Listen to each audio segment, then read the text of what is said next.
Hello, everyone. Welcome back to the Aircraft Showcase. This is part 2 of Ace Combat 5's showcase. Last time, we looked at the F5 Tiger family. Hello, Starscream. Welcome to stream. Yes, thank you for the birthday wishes. It is indeed my birthday. I am 36 today. But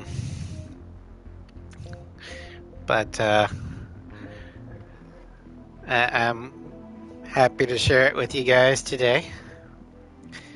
Yeah, last week we looked at the F5 family, aka the Tiger Shark, the X-29. Then we looked at the MiG-21 family, the Fish Bed, and the 2193.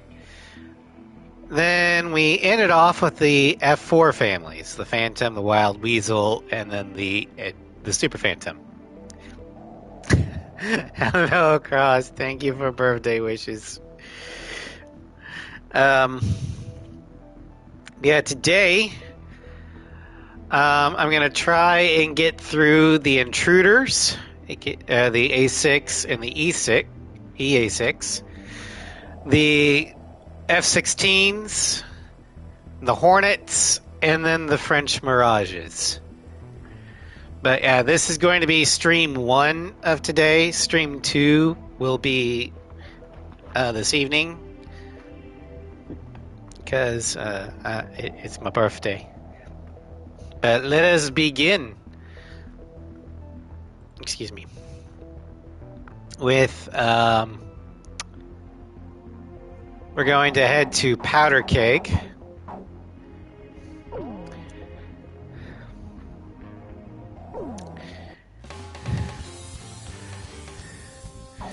Because we're going to be flying the Grumman A6E Intruder. Now, the Intruder is a Navy vessel developed by the legendary Grumman manufacturer. It is definitely an attacker. In the Ace Combat stats, it has a speed of 44, mobility of 25. Hello, Zakil. Thank you for the resub.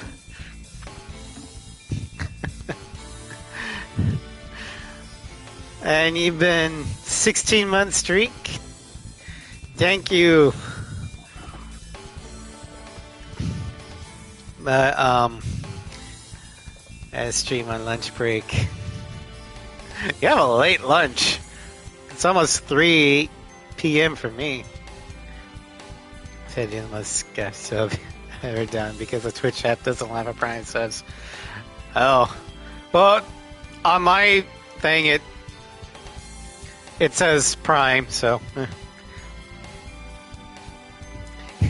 no one said that yet. It's okay. It's my birthday today. A victory would sure be nice. Yeah. So, the A6, speed of 44, mobility of 25. Oh, you had to do it through the phone's internet presser. Oh, yeah, I've done that before. Stability of 51. Defense of 68. Air-to-air of 15. And air-to-ground of 61. She is armed with 60 AIM 9C Sidewinders and 10 Mark 84 unguided or large unguided bombs. Also on the note of if you do want to sub or you want to give a gift sub, if you can do it through the actual internet browser rather than the app, I think it's cheaper for you. So if you were planning on doing it, I would go that route than through the mobile app. Because the mobile app will take their cut so Twitch makes it a little bit more expensive. But yeah.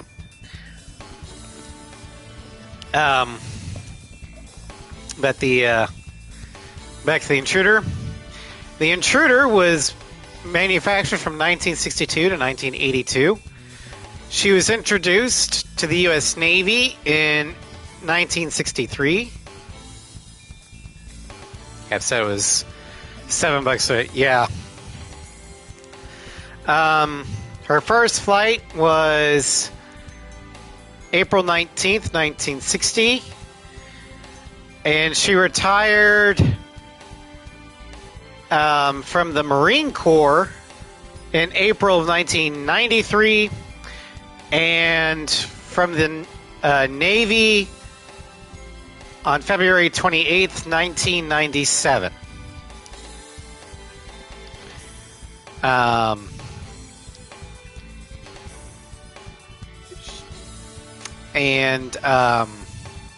She was designed as our primary strike force.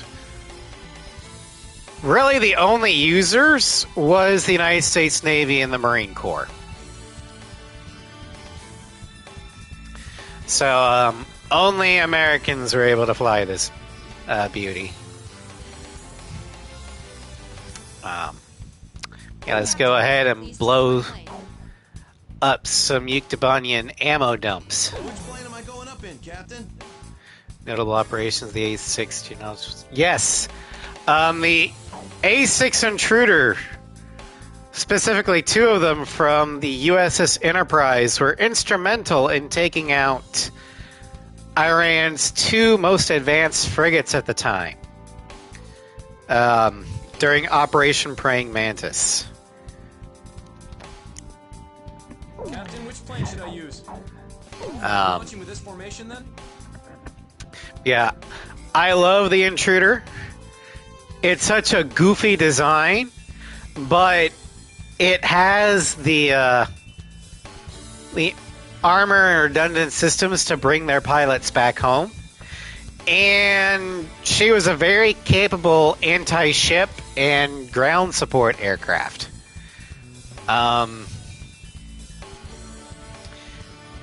I kind of wish that we still had a dedicated attacker for the Navy, but for some reason the largest Navy in existence believes that specialization is stupid. And now we're paying for it. War Dog, launch. Jeez, now they got us turning right back into another battle. This scenery definitely clashes with my rock and roll. I'm just glad they're not ordering us to attack a city in retaliation for their retaliation. You're a real But yeah, during the carrier run, if I needed an attacker for a ground-based mission, I went with the Intruder. You'll be arriving into a target area shortly. Hold on. Just remember, Twitch had a TOS change. You can't say this over. Recent can we get when talking about Real Strange? Pretty much current events. Actual historical things, if you keep it in the context of factual historical events, I believe is fine. So yeah, talking about what actually happened during Praying Mantis is just fine. Hello, Ross. Welcome to stream. Well, I don't There we go. listen to that interrogation committee at the Capitol either. The actual armory is located in an underground shelter. Fire missiles into the tunnel and destroy it from the inside.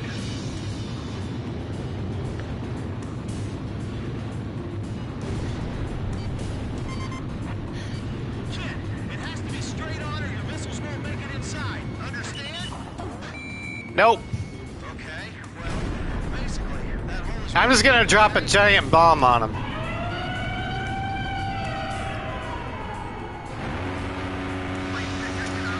I'm doing good, Ross. I turned 36 in about 30 minutes.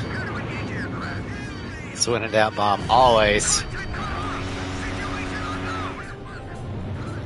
Break right, missiles! Hello, Gia. Welcome to Strand.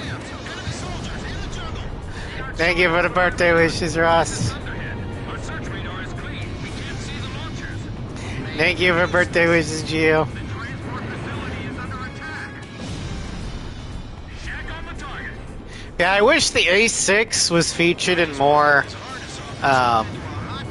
Ace Combat games. Because it's a great aircraft. It's just old. But that doesn't necessarily mean bad. Missile approaching. Turning to main.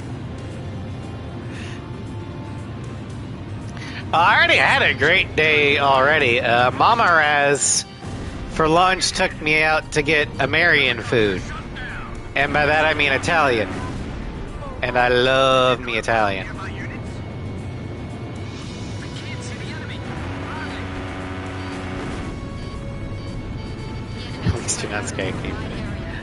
Repeat, the enemy is spread out over a wide area. I had fettuccine or chicken fettuccine Alfredo. Weapons released. Oh man, I just pictured myself walking back home through the jungle. Release your barrage of bullets and keep them at bay. We can't put out the fire in time. Bring out all the weapons. Yeah, I can't really do Italian food all that much because it's expensive. But, oh my god, good Italian food is the best food I've ever had. You cannot beat it. Evacuate all personnel. Shockwave from the explosion. The armories in this area. Like, I will take good Italian food over barbecue. And I'm from Kansas City. We love our barbecue. Enemy fighters spotted. All flights, bring your air defense units further back. Don't let them penetrate our airspace any further. The shells are all exploding. We can't get near them. The fire spread too far. It's out of control. Try to make it small. I mean, You're gonna get fried. I would, but I can burn water. The ammo dump's blown up. Also, the way I would make spaghetti would The armories in be considered a war crime by the Italians. direct hit on the ammo dump.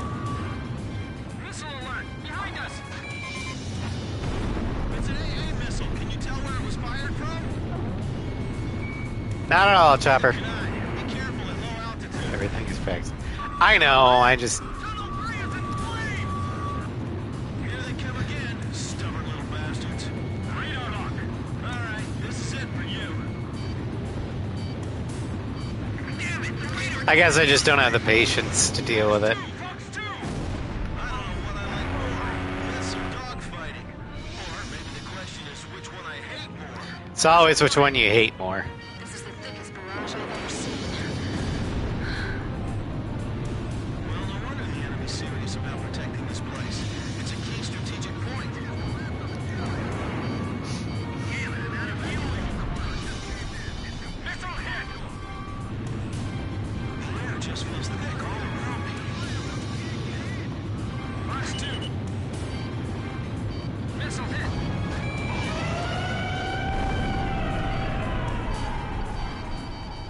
The temperature inside the ammo dump is rising to a dangerous level. Yeah, early game in Ace 5, the A6 Intruder is your best attacker.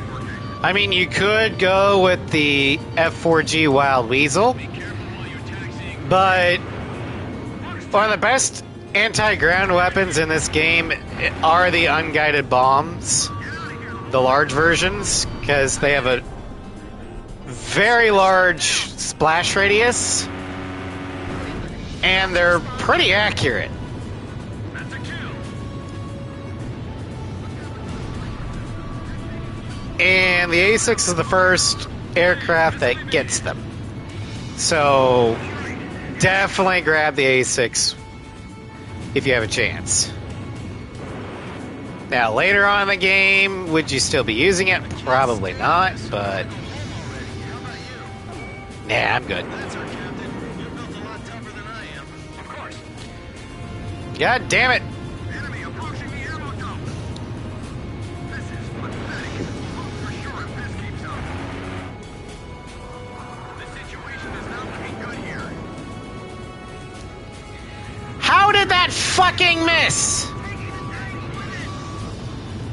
I can't take him from here. What about you, kid? I'll launch an attack through the side tunnel over here.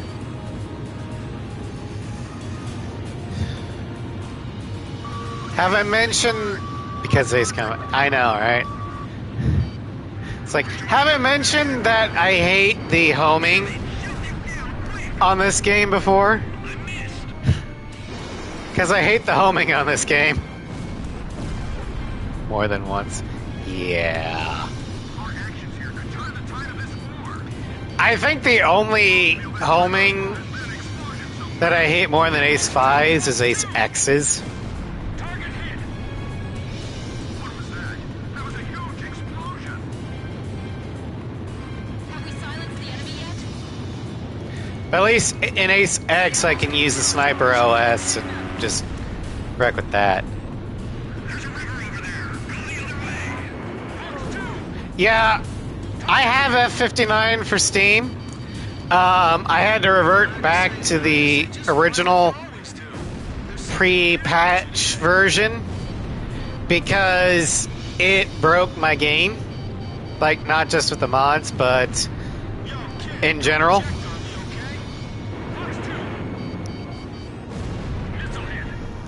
So I'm slowly rebuilding my mods because Vortex will no longer work for it. It won't recognize Project Wingman at all.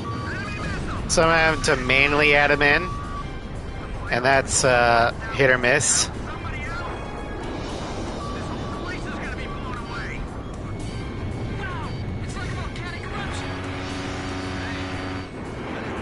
But yeah, F59 on Steam is in a broken state, and I would not count on the devs fixing it anytime soon.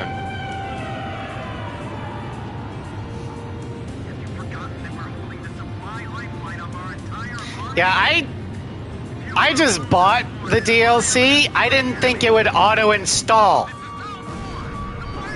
So, yeah, it auto-installed on me. It's like, thanks, fuckers. In situations like this, a true idiot proposes to burn down the entire jungle. Over half the storage facility has been destroyed. So yeah, and I'm mainly just waiting on the modders to update the mods. Specifically, the Aces of Calamity skin pack to give me the Strange Reel skins. The Advanced Chimera. The all weapons for all planes. And the overpowered one.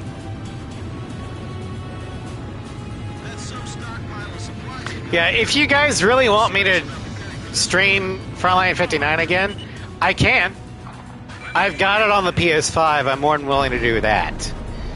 But I'm not going to be streaming it on the PC anytime soon.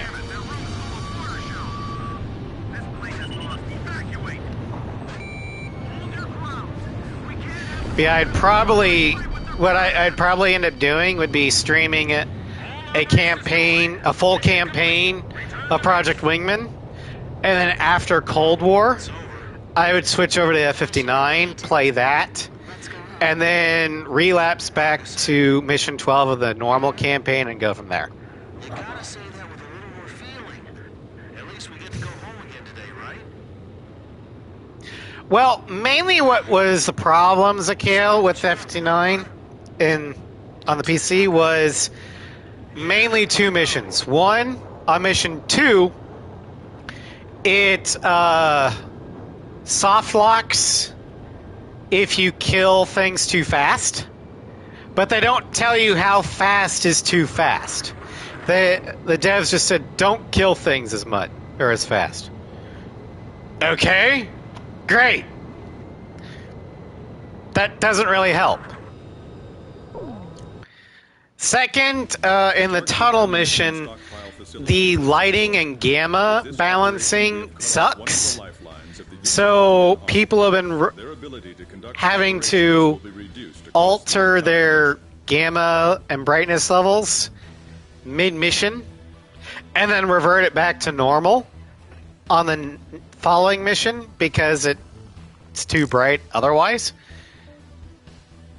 So, yeah. But anyway, back to Ace Con. Next up, we're going to stick with Powder Keg because we're still flying an attacker, and this is my favorite attacker mission. But we're going...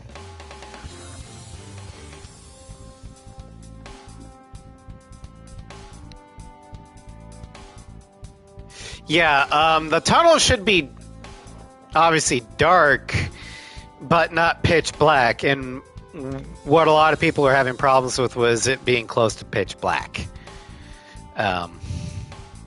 Whereas on the PlayStation, it's optimized gamma-wise, so I don't know what the hell. Alright. Next up, the A6's little brother, the EA6B Prowler. With a speed of 49, mobility of 54, stability of 60, defense of 60, air-to-air of 50, and air-to-ground of 55. Sounds about right, Zuko. The Prowler is a jammer.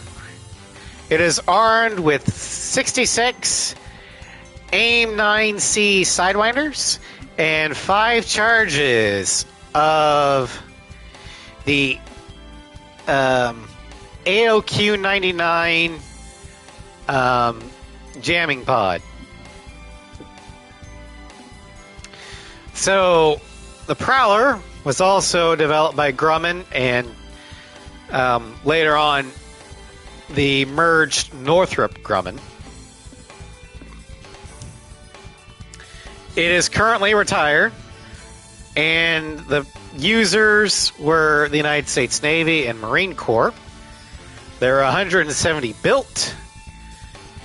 Her first flight was May 25th, 1968. She was retired by the Navy in 2015 and retired by the Marine Corps in 2019. She was introduced in July of 1971.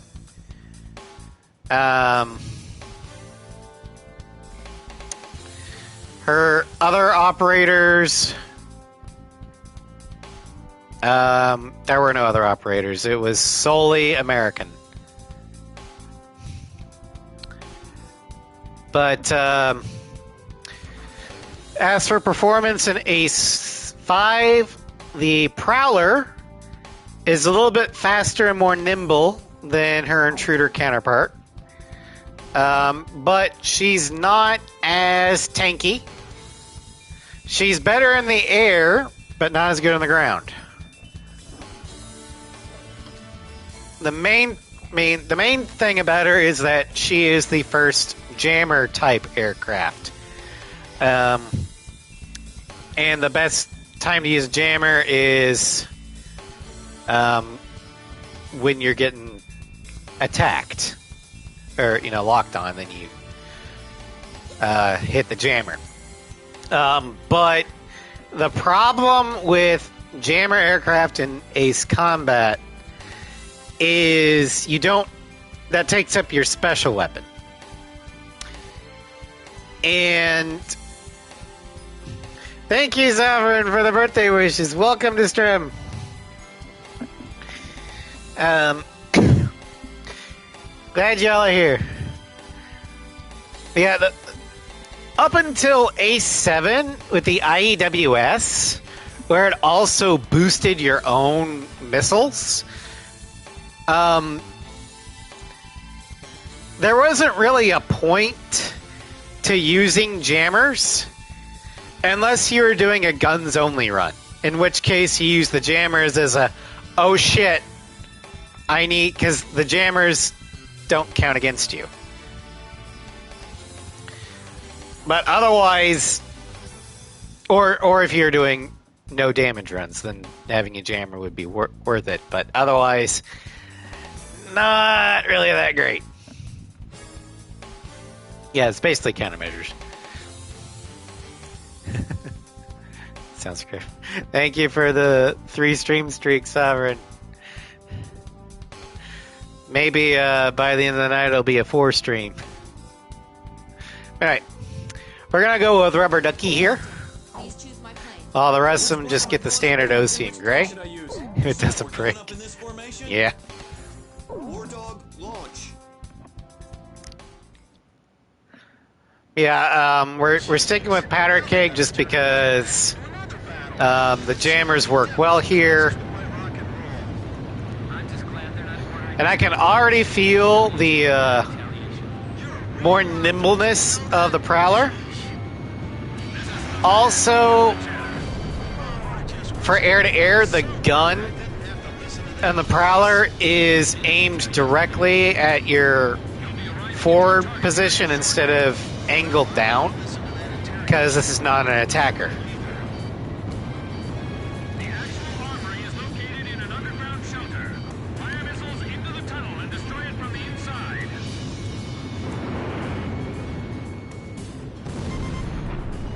Kid, it has to be straight on or your missiles won't make it inside. Understand?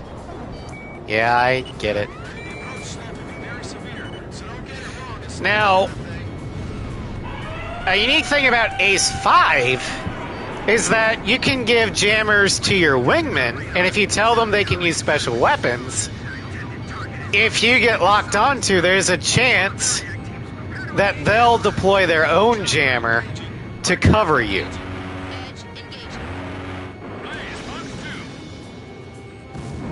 which is kind of nice. Break right. Missiles.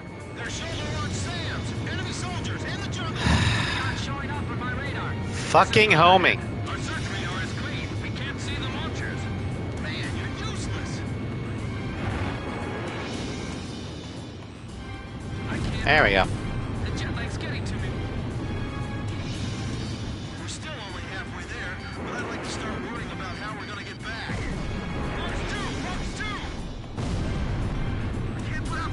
Yeah, for early game, or like your first playthrough, while I would recommend grabbing the intruder as soon as you can, I would also recommend holding off on getting the Prowler immediately, because as a jammer you don't get special weapons. Enemy radar lock broken. And there's better jammers. I can't see the enemy. Grande.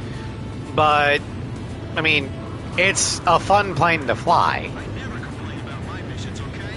What I'm doing now is not complete. But Fox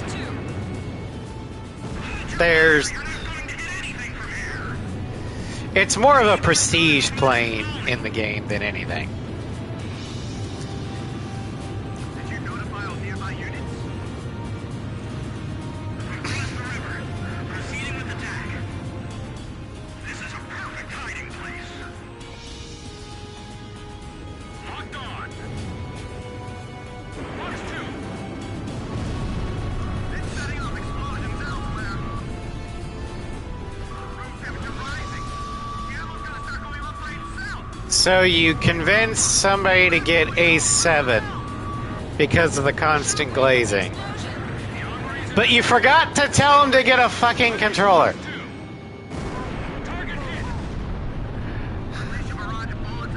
Mission failed successfully. Transport facility is under attack. Bring out all the weapons in storage. Fight back with those. Listen to me. This is the ammo dump. We can't have any fire in here. He's playing on the hardest difficulty available. Wasn't familiar with Ace Combat's games and no controller. Yeah, I would have said use the controller. Oh, they have a controller, they just decided not to use it. Well, why are they insane? The captain shot down the enemy. It's an AA missile. Can you tell where it was fired from? Neither can I. Be careful at low altitude. Missile approaching. Turning to land. This is Edge. Target acquired. Average some. Oh, FromSoft. Yeah. FromSoft fans like their games to punish them and make them call the game's daddy. Another tunnel just took a hit. Oh man, I just pictured myself walking back home through the jungle. I mean, it's possible, Cross. He might have thought it was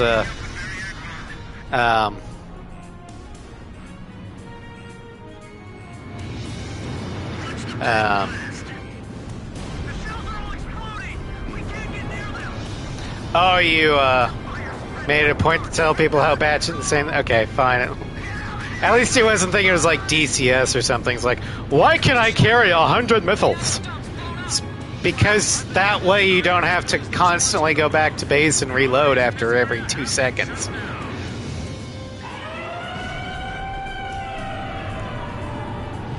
Let's see here. Enemy fighters. Board before sword and FS. Defense So unit easy. further back. Don't let them penetrate Eh. airspace any further. This defensive fire maneuver training is nice and all, but I'd like to... I don't find FromSoft games easy, but that is mainly because I cannot read melee attacks. Never been able to. Missile alert! Behind us! Here they come again. Bastards. What's going on? Why can't I hit any? No, I get if you're defensive and methodical.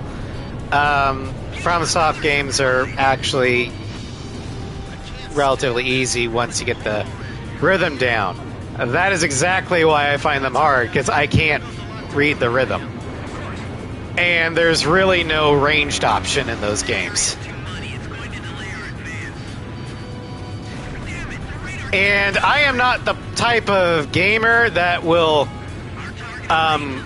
spend hours beating my head against a wall Be careful while you're taxiing for takeoff. trying to brute force it.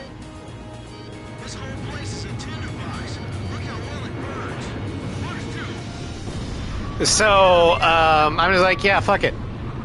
I'll dive and shake them off! I can do it!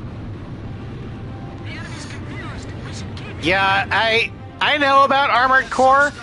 I'm not interested in playing it. They were serious about preparing for this war. Have we silenced the enemy yet? I only barely like Monster Hunter, which is another read the opponent's attack sort of thing.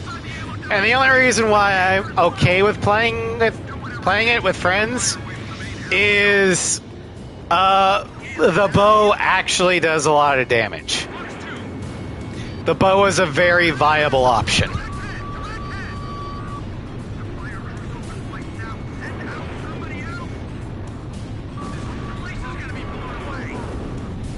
Wow! It's like a volcanic eruption!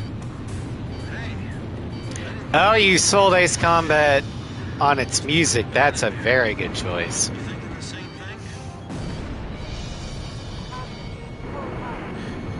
Yeah, one main reason that why I loved the Horizon Yeah, it just feels games, Horizon Zero Dawn, was because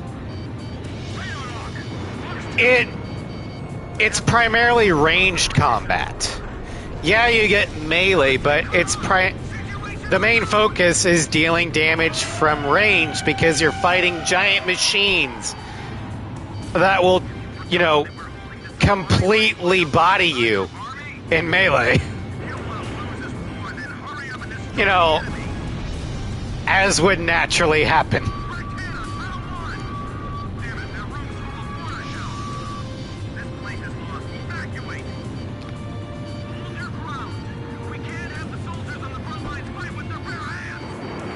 Ooh, boy. All armories destroyed.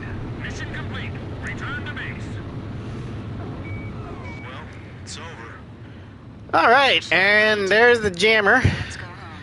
It's a fun little novelty plane to fly, but I don't really rate jammers very high in terms of viability in the games, at least not until So, cheer up a little, huh? A7 with the IEWS, because it boosts your own tracking ability with your missiles. The only reason why I would use jammers in earlier games is if you're doing a specific challenge run, like guns only or no damage. Because they will help you in that. Otherwise, it's just a little novelty thing. The targeted ammunition stockpile facility was destroyed. With this operation, we have cut off one of the lifelines of the Ukraine. Now, if Project Wingman had jammer pods as a special weapon, that'd be a lot more viable because you can use one slot for the jammer and the other slot for like bombs or missiles or something. So you can still, you know, be viable. Also, we're in ad jail.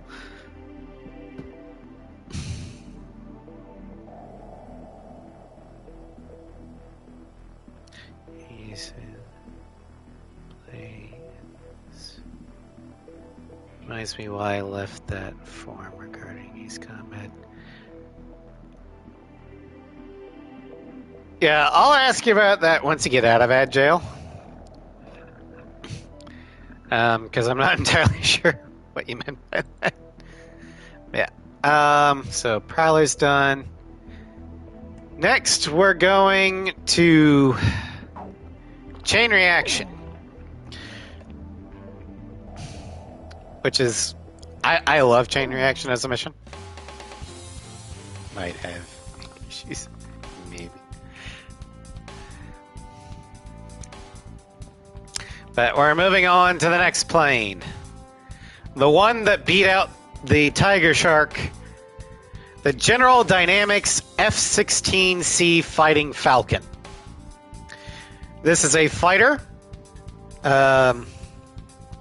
It is... Top of Project Images.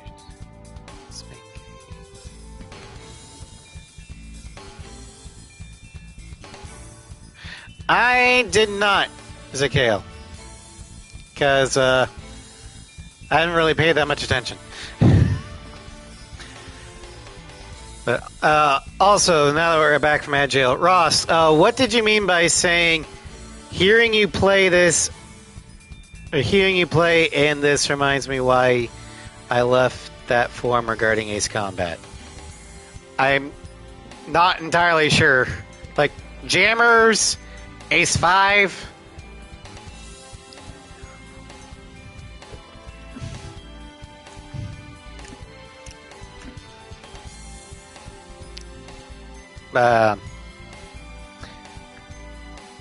anyway, the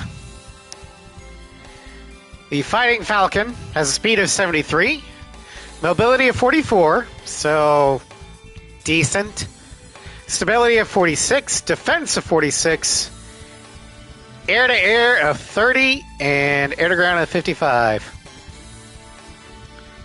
Few missions. Oh. Hello, Nugget. Welcome to Stram. It's going good. Mama Rez treated me to some great Italian food. I loved it. I am full, and I probably won't eat again today. Mission so hard by not getting hit by missiles when I casually did a mission with Glad. Oh. Didn't get shot once, and then when I did a regular mission, still got no hits. Thank you, Nugget, for the birthday wishes. For me, no hit runs are hard because my flying style is if I get hit, I don't care as long as I get the kill. So I'll tank a few hits so I can get the kill. There are old pilots and there are bold pilots. There are very few old and bold pilots. Yeah, the F-16C is armed with 60 AIM-9C Sidewinders and 14 Mark 83 unguided bombs. In game, the F-16C and Ace-5 is on the high end of low tier. It is much better than the F5 you start out with. Or has this flying style is true.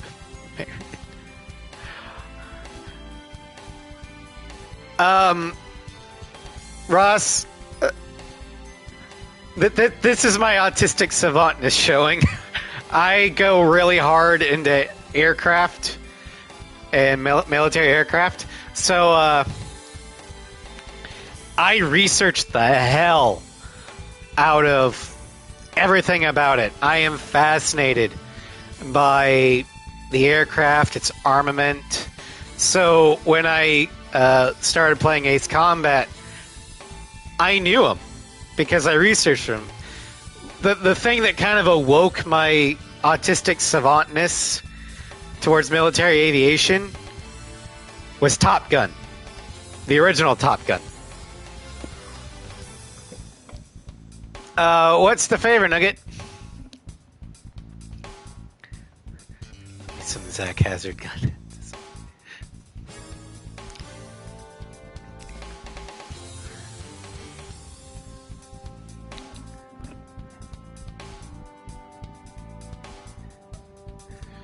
But the main thing about the F-16 is it is much better than your starter, but it fills the same role as the F-5. A borderline multi-role that leans more, ironically, air-to-ground than air-to-air. But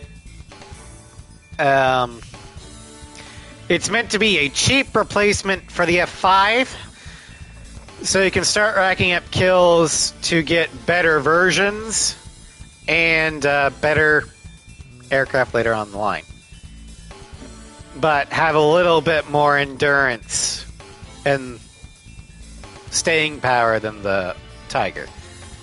Still can't believe that one time when F-16 was able to evade 6 SAMs without any countermeasures. Yeah, no kidding. Yeah, realistically, that mobility stat should be higher. He's coming.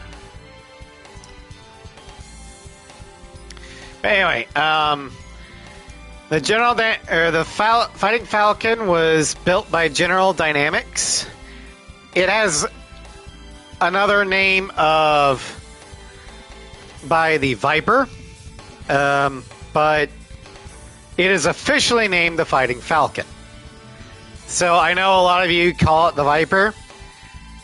That's fine, but I will never refer to it as the Viper. It is the Fighting Falcon.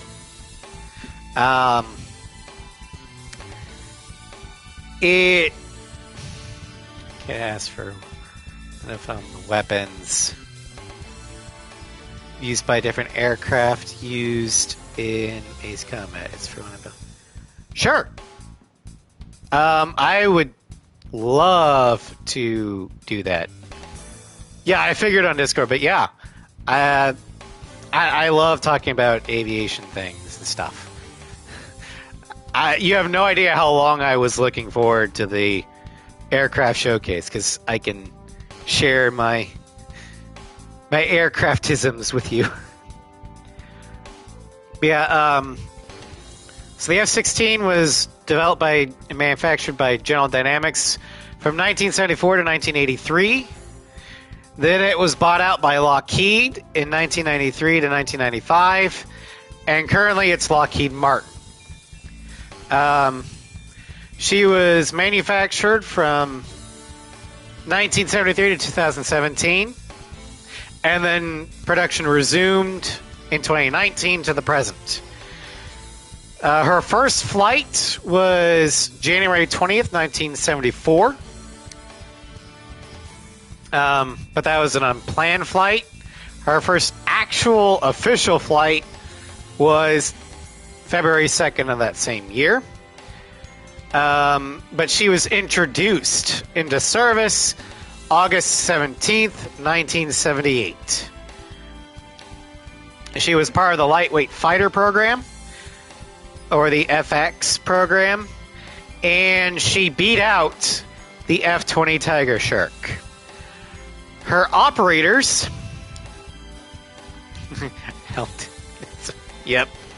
Her operators are primarily the United States Air Force, but she's also operated by Bahrain, Belgium, Chile, Egypt, Greece, Indonesia, Iraq, Israel, Jordan, Morocco, Oman, Pakistan, Poland, Portugal, Romania, Singapore, Slovakia, South Korea, Taiwan, Thailand, Turkey, the Ukraine, the United Arab Emirates, and Venezuela.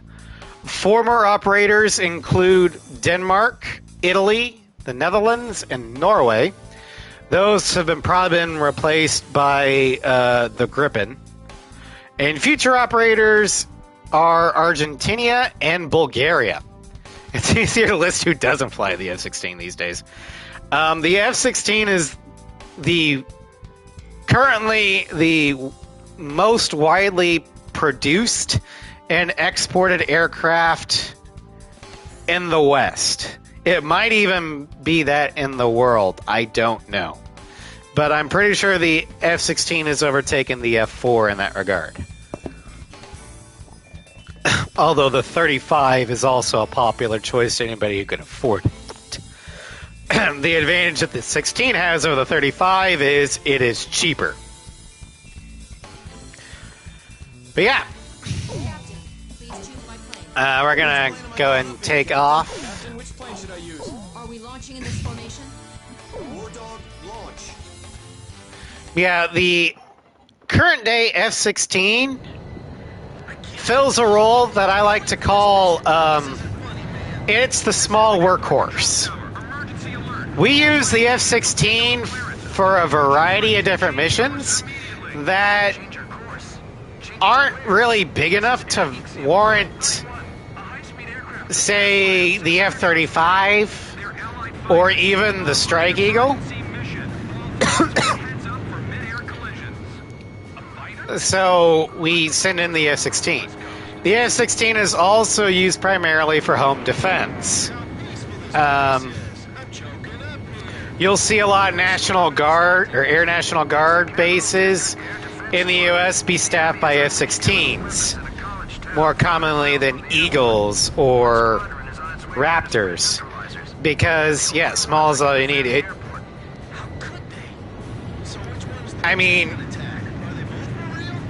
The Air National Guard in, say, like Kansas or Nebraska, they need some fighters, but they don't warrant, say, a Raptor contingent.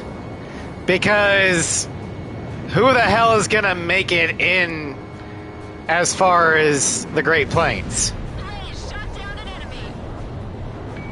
So F-16's the way to go. And the F-16 can actually punch way above its weight.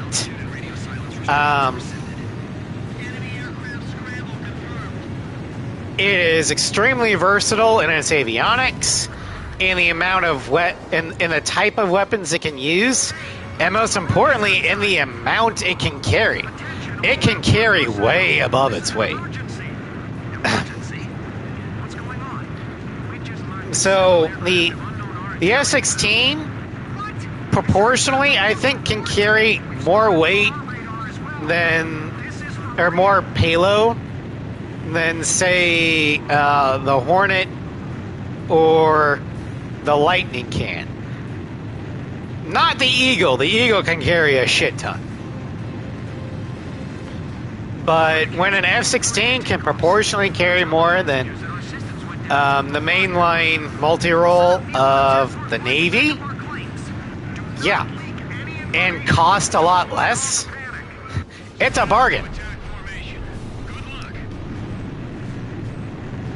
16, when someone thinks you're a pushover, then you show them why the phrase "pry before the fall" is a thing. Yeah.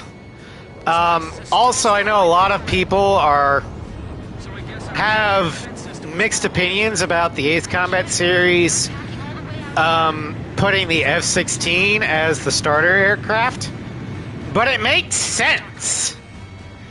It also, especially in A6, is an aircraft that you can carry through all the way and still expect to do decently well in. I say especially in A6 because it has our Lord and Savior RCL. But even in A7, the default F-16 can last you through the end of the game. Granted, it may be challenging, Clearances are canceled. but you can do it. Approaching passenger jets. Turn to heading 04. The same cannot be said for the Tiger Planes preparing for takeoff. Your takeoff clearance is canceled. You or the Phantom. to give only limited information to your passengers so as to avoid distress. Still, yeah.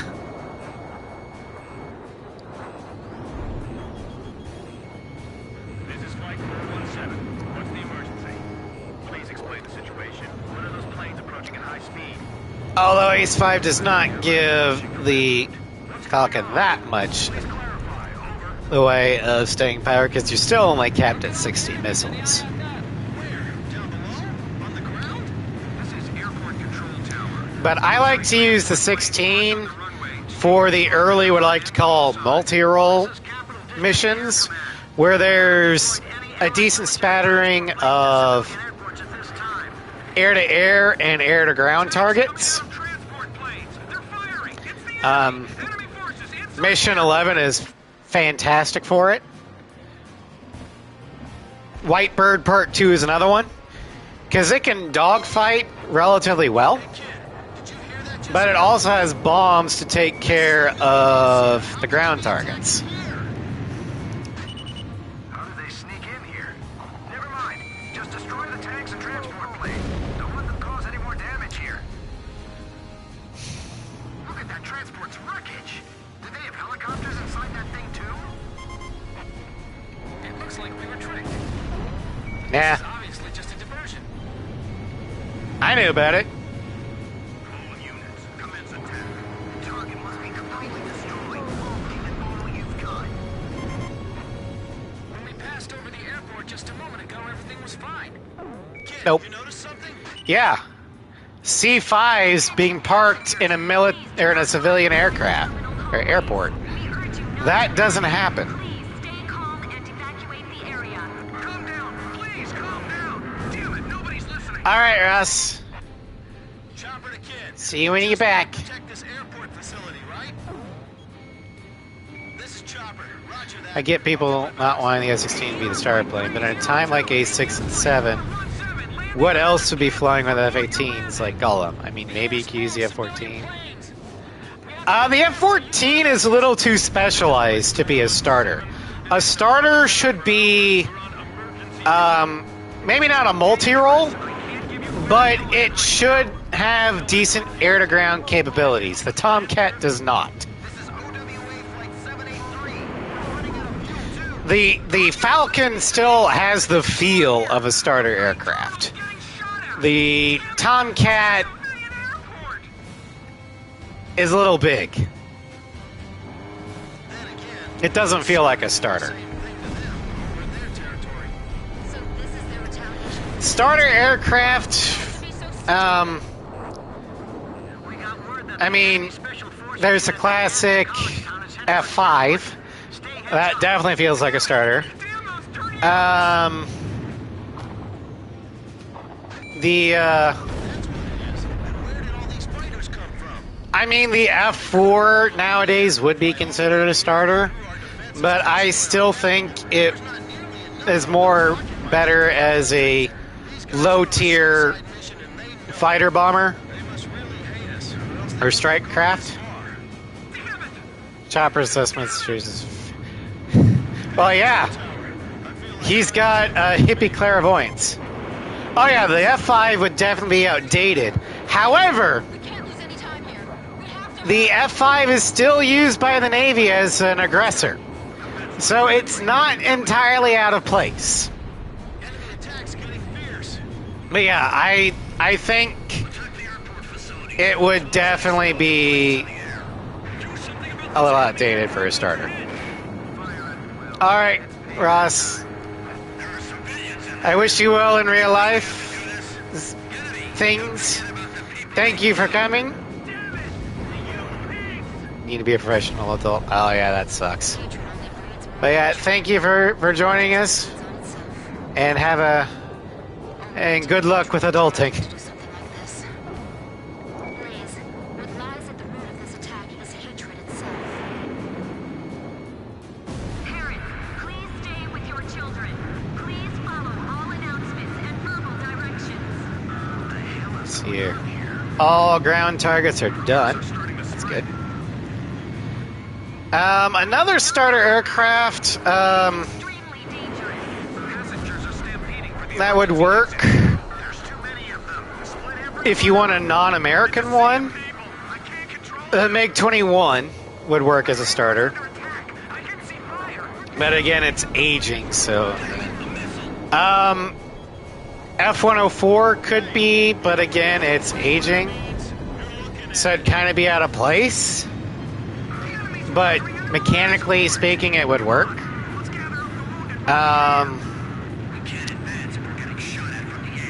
The Viggen, Those planes are on our side. the Saab Viggen would be a good starter. And that wouldn't be entirely out of place. The enemy's capital air defense force. They're pretty tough. Fox 2. What happened to our Roman AAA? We're losing combat strength here. Do something. The enemy's attack should weaken once it gets darker. Fox 2! Fox 2! Yeah, the F-16 Get control of the airspace. fills that niche of being still lightweight and small enough that you can justify it as a starter aircraft. Oh, the Mirage would also work for a starter, yeah. Enemy forces annihilated. Airport control. Tabloid flew the Mirage. Yeah, the Mirage would definitely work.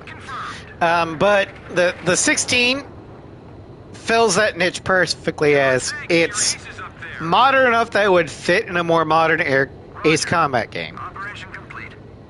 It's numerous enough that you could afford to give it to newer, more inexperienced pilots. It's small enough that you can justify it having a smaller payload, even though it can punch well above its weight in that regards. Hopefully we'll find out how they managed to But handle it's the also after we complete our investigation. got enough staying power The effects of the that chemical attack on the college town of Bana are currently it's perfect for to the neutralized newbies to get used to it and comfortable with it. are all but So it's a good fallback Special Forces Commando to be a generalist link up with the main force while at the airport. while new players acquire better aircraft. Defeated. Feel really old now. I remember when the Mirage 2000 entered service. Now it's almost They obsolete. tried to destroy Yeah. civilian airport. They have the Mirage 2005 now, but the Rafale is much better. All right. We finished with the Falcon. Now we're going to improve Falcon, and we're going to move on to Blind Spot for that one.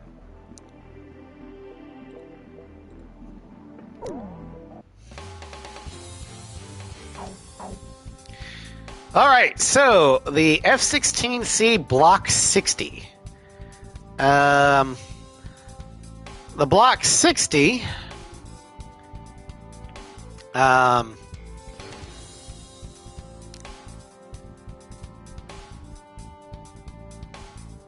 which I think is actually the F-16F.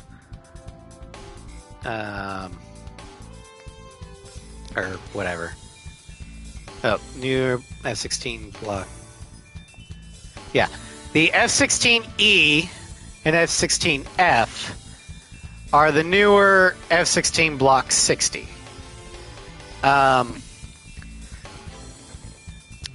And they feature improved active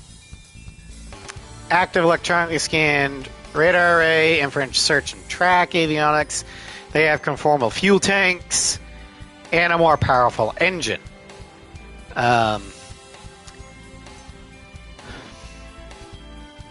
As for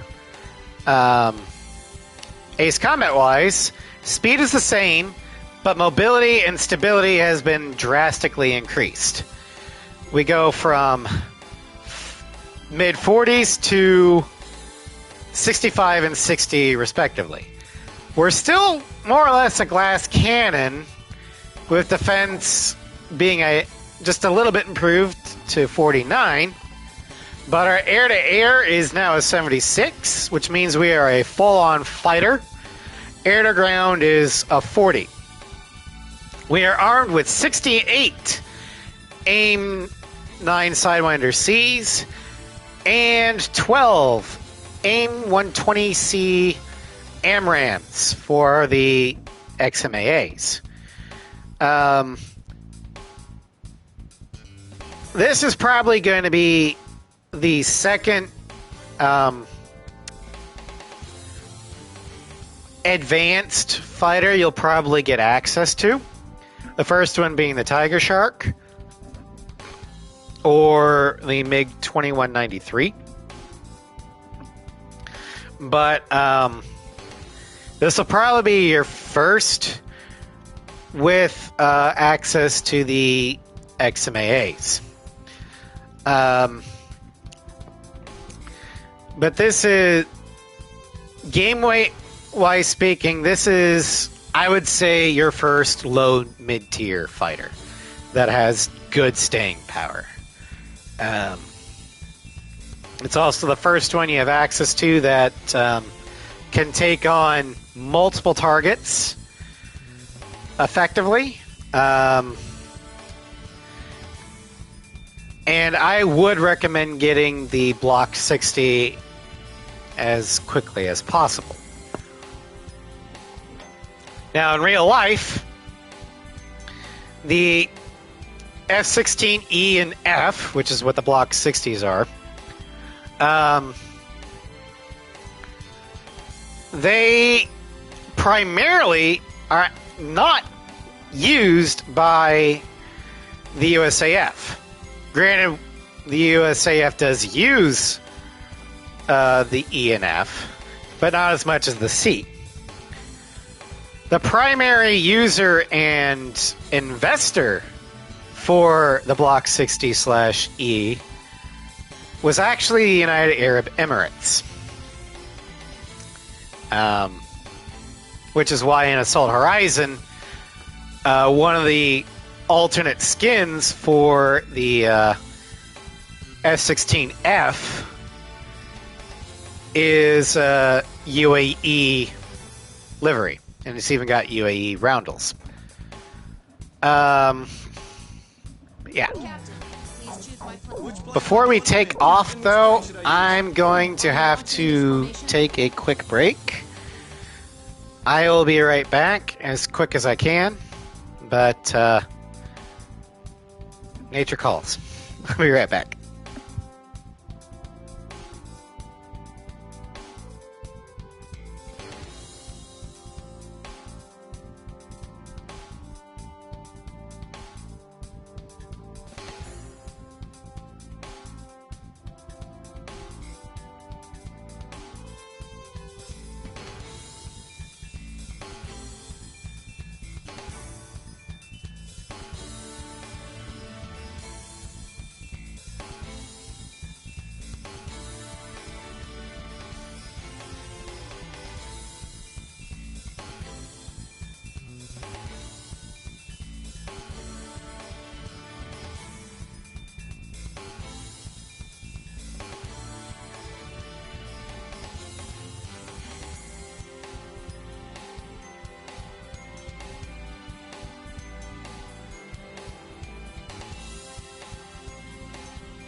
I have returned.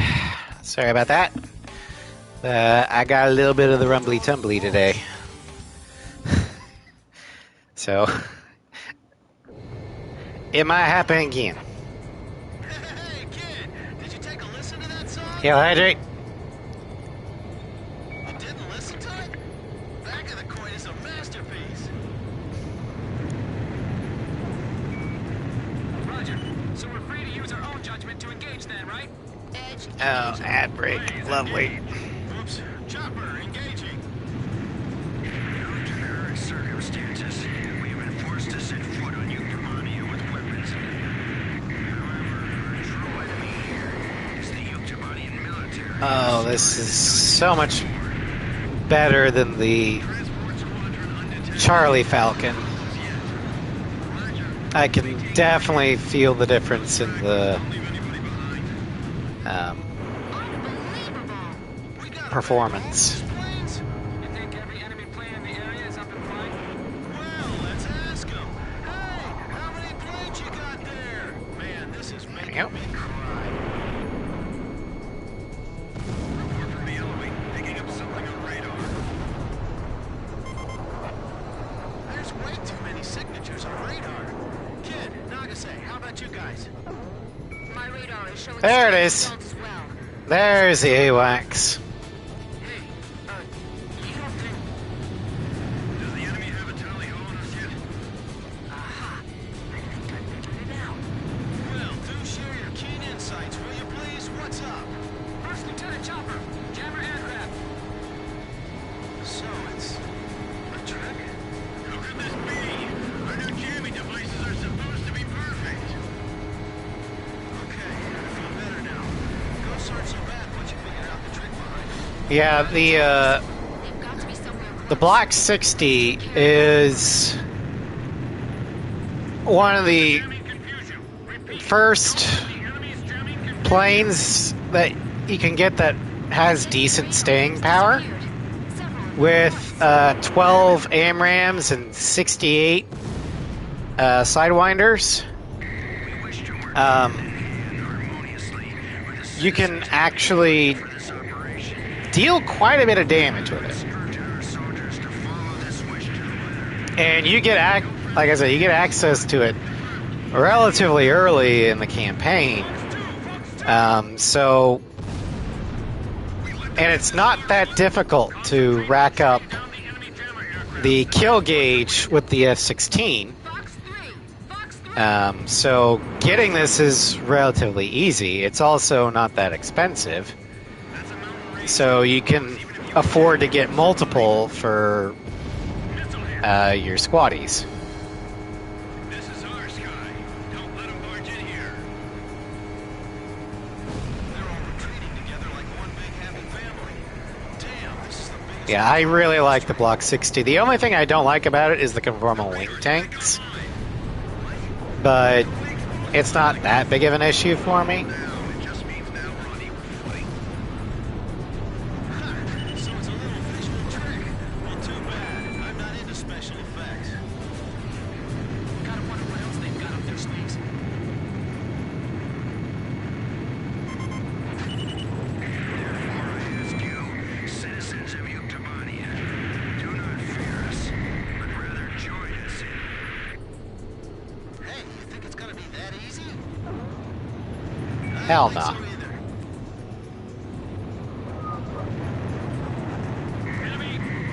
Block 60 never skipped a... No, it did not.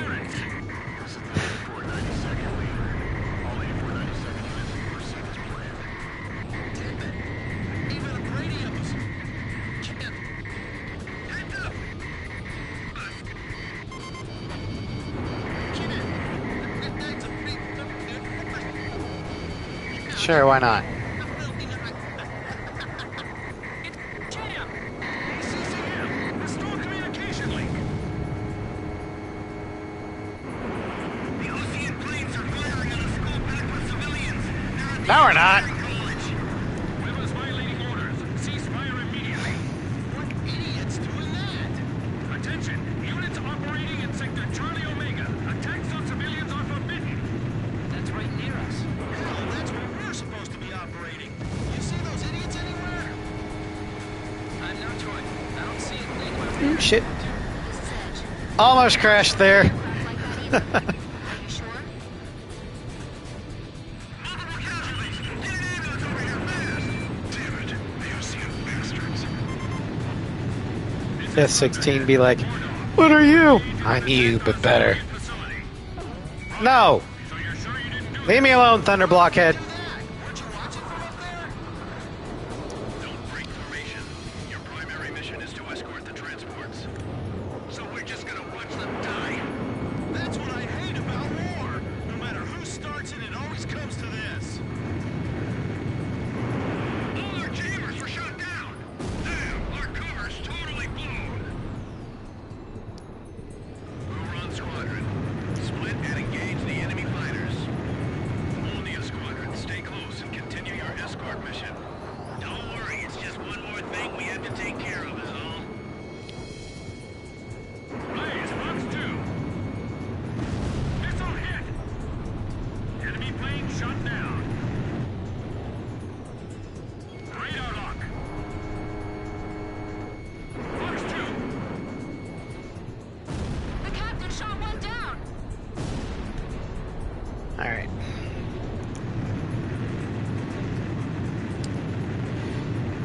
If I had to think, the Soviet equivalent to the F-16, at least nowadays, would probably be the MiG-29. MiG-29, I think, was more like the Soviets' answer to the F-15, but usage-wise and ability-wise, it's more akin to the Fulcrum than, or more akin to the Falcon than the, Get out of there, what are you doing? than the Eagle. We're gonna burn up the engines. This is as fast as it gets. Blaze, Fox 2. Check on the target. Hey, are you sure our planes are gonna make it to the base? Of course, the Swedish Fox 2. equivalent to McCoyans are the light fighters, the Sukhois are the heavy fighters. Okay. Yeah, I can see that. You know, except for the MiG-25 and the MiG-31. Those fuckers are heavy. But, yeah.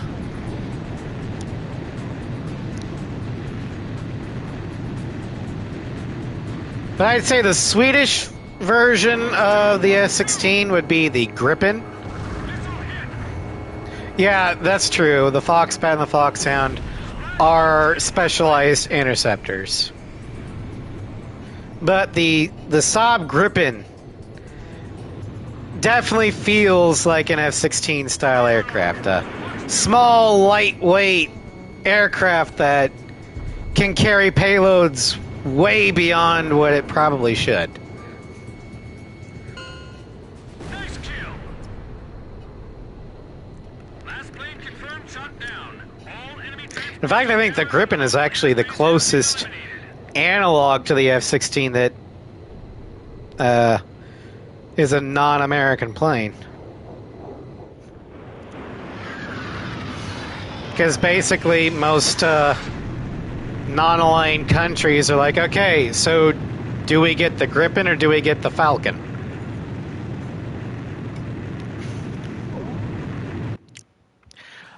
Although the Gripen for non-aligned nations does have one, Vostok Peninsula. or at least it used to have one advantage. University has been attacked. It was seen as more neutral In an area within than the Falcon, because if you buy the Falcon, you're buying American, and therefore Central Command headquarters in the it could be seen as you're buying American influence, or, you know, allying yourself with the West, whereas buying the Gripen, I guess, seemed more non-aligned. Whether that's the case now, I don't know, but yeah. Anyway, moving on. Up next is the proposed attacker version of the Falcon. And for this, we're going back to White Bird Part 1. You're going to be seeing this mission for a while. least early on.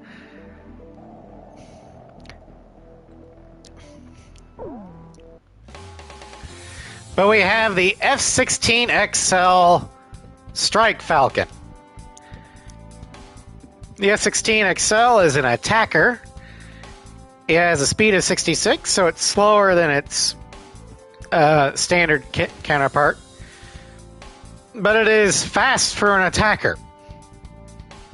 Because I think the previous attackers capped out at like 50. Has a mobility of 52, a stability of 64, defense of 61, air-to-air of 34, so there's your attacker missing you. But an air-to-ground of 80. She's armed with 68 AIM-9C Sidewinders and 14 AIM-65 Mavericks for the XAGM.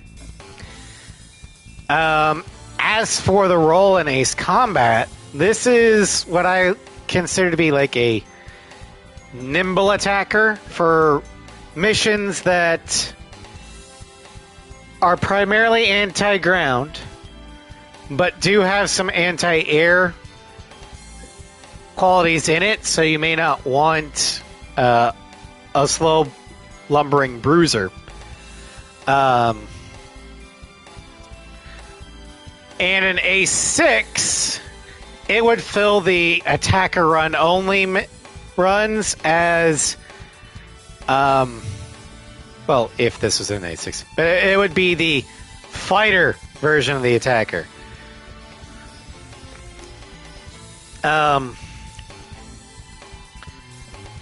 In real life, however, the F-16XL, also developed by General Dynamics,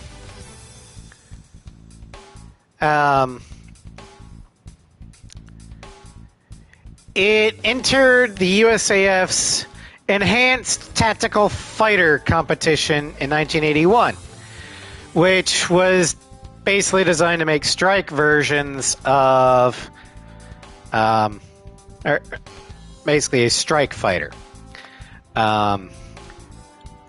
Only two were ever built. Its first flight was in July 1982. It was retired in 2009. But the Air Force really didn't take it. NASA did, though. They tested it for various engine and laminar flow experiments. The reason why the Air Force didn't take it was because the design that the Strike Falcon was going up against was the Strike Eagle.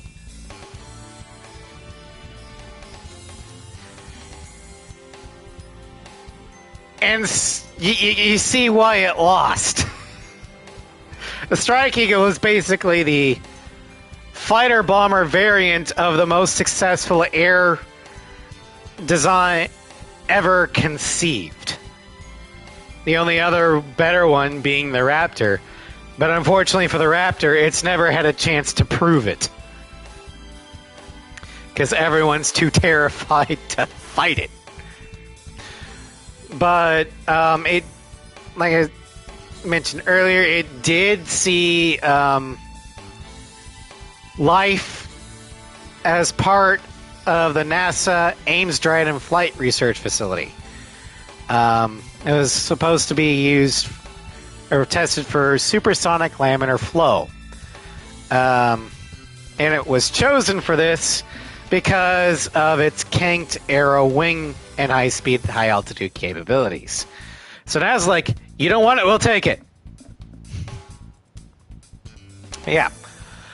In-game, this is probably one of the first aircraft you can use that has the XAGM. So it's best used for missions where there's a lot of hard targets, but aren't necessarily tightly grouped.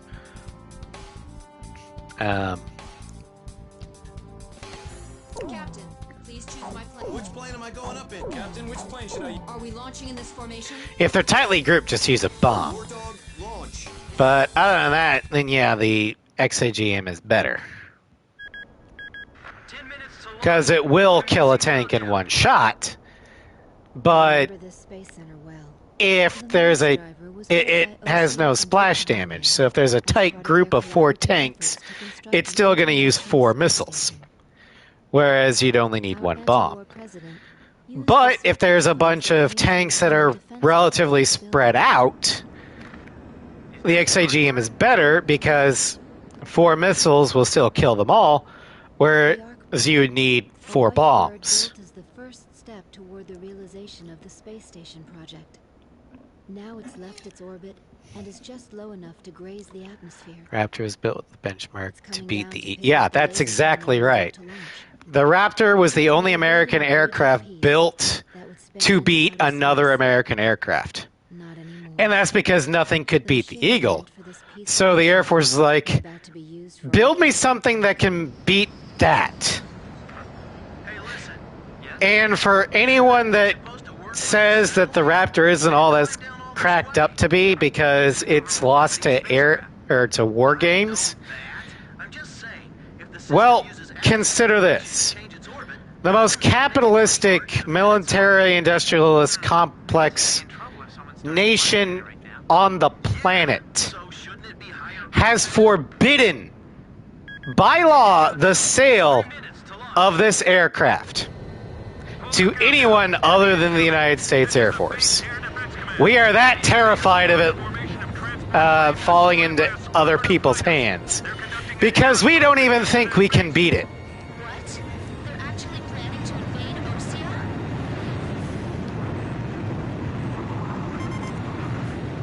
We shoot the parachutes before the tanks detach and you smash them into the ground.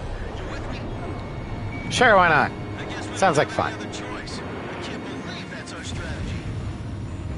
Airborne tanks are dropping from the transport plane. Can you count all those parachutes? I gave up already. Destroy all airborne ACVs. Engage them in the air and on ground. The ACVs Well, are moving this way. Don't let them get near the so the F-35 is because we had the F-22 in the event we had to... Yeah, that's basically it. The Raptor can beat the F-35, not the other way around. Start the countdown. I'm on orders from our air defense commander. We have to comply. But the only thing that can theoretically beat a Raptor is another Raptor. We can't let those things reach the ground. We can't shoot them all down. We can only thin out their numbers. But the Philippines fighter was able to do it in a war game. Yeah. And the Raptor also had special rules of engagement. One, it was not allowed to jettison its drop tanks, which added 8,000 pounds of drag and completely nullified its stealth capabilities. Two, the Raptor had to wait to visually ID its enemy, which meant no BVR kills, because that's the only way the Philippine fighter could actually, detect the Raptor. These machine guns don't even make a dent in those tanks. Now descending. All systems go. So yeah, anytime you hear an American unit losing in a war game, kind of take that with a grain of salt, because the United States military notoriously handicaps itself to such a degree that they're basically fighting the worst case scenario. They're trying to capture this place. Our ground defense line is collapsing. They're gonna get overrun. The US didn't have to play by any pesky rules. It's scary. What are we supposed to do? Shoot at planes with our cannons? Well, historically speaking, the Canadians actually are scarier on the battlefield than the Americans. Like in World War I, yeah, the Americans got a reputation for their war crime stick, aka the Winchester slamfire shotgun. But the stuff that the Canadians did actually made it into the Geneva Conventions. We're getting requests from every team to restart There's a reason why the joke is, when the sorry stops, the war crimes start. Landed. They're executing their attack. We should engage as many of them as possible in front of our defense perimeter. Yeah, I agree. Box 2! Box 2! Also, the Canadians are the reason why we have flashbangs. Because it used to be that you'd go in and breach and clear something, and you have to go in methodically, and it was risky as hell. The Canadians just said, fuck it, and they threw in a frag grenade. It looks like they've abandoned the ground invasion and decided to just destroy the base. And it worked! Wipe out the remaining You just go in and mop up what was left. any damage to the mass driver. And so, but Large number of cruise missiles tracked on the outer internationally that was seen as, you know, engage and kind of not that appealing. Attack the cruise missiles from there. So flashbangs were invented to give the other people a fighting chance, but still do the same thing. This is Flight Director Adam Gittleman. It's basically a non-lethal frag. Recommence launch sequence. Attention all personnel. We only have one chance to launch. Let's all do our jobs and see this through to the very end. That is all. Weather team, roger. Flight control team, roger. Guidance team, roger. My plane can't keep up with them. Take the wounded to warehouse 4. Missile trajectories detected. Moving to intercept. Fucking flares. Shoot them all down. You'll do fine. It's bad enough that the tracking in this is dog shit, but to give these fucking bombers flares We're being pushed back. is just... God fucking damn it. Communications. I want you to ensure all comm lines stay open. We got it covered, sir. 3 modes of communication. Wired, wireless, and runners. Confirmed kill on a bomber. Those must be the aircraft behind those cruise missiles. 4 minutes to launch. Hold them off till then. 4 minutes? We won't last that long. Blaze, do you know why the arc burn was moved? Yeah, you won't shut up about it.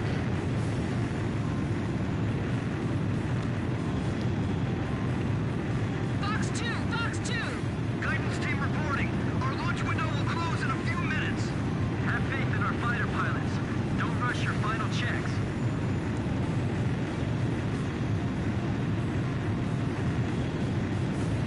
Seal off D block.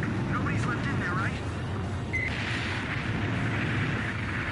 Although thinking about it, I'm not sure why General Dynamics / Lockheed Martin didn't manufacture the XL. Even if the Air Force didn't want it, I'm pretty sure Clear in H block.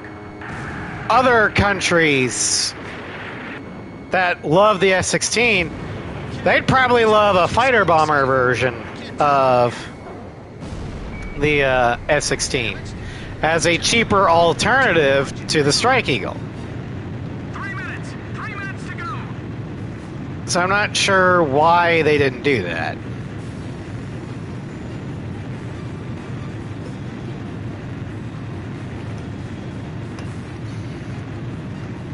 Because it's a capable platform. Mass driver hit by cruise missile. Hell, the longevity it had with NASA is a testament to that. The catapult camera just shut off. And it could carry more than the F-16 could. Not as much as the Strike Eagle, Flight control. but Job is done. Evacuate the area immediately. We can't have any mistakes here. We're staying. a lightweight strike fighter 4 minutes.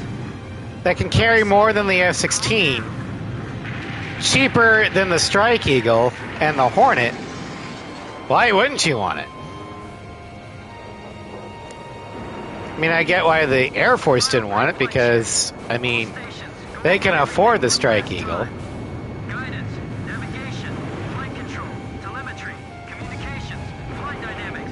Do we have a go or no go? All systems go. For like South America, they'd probably love the XL. Nice kill, Blaze. The number of incoming cruise missiles is decreasing. The mass driver is still functional, but it can't take any more hits. Somebody tell the Air Force.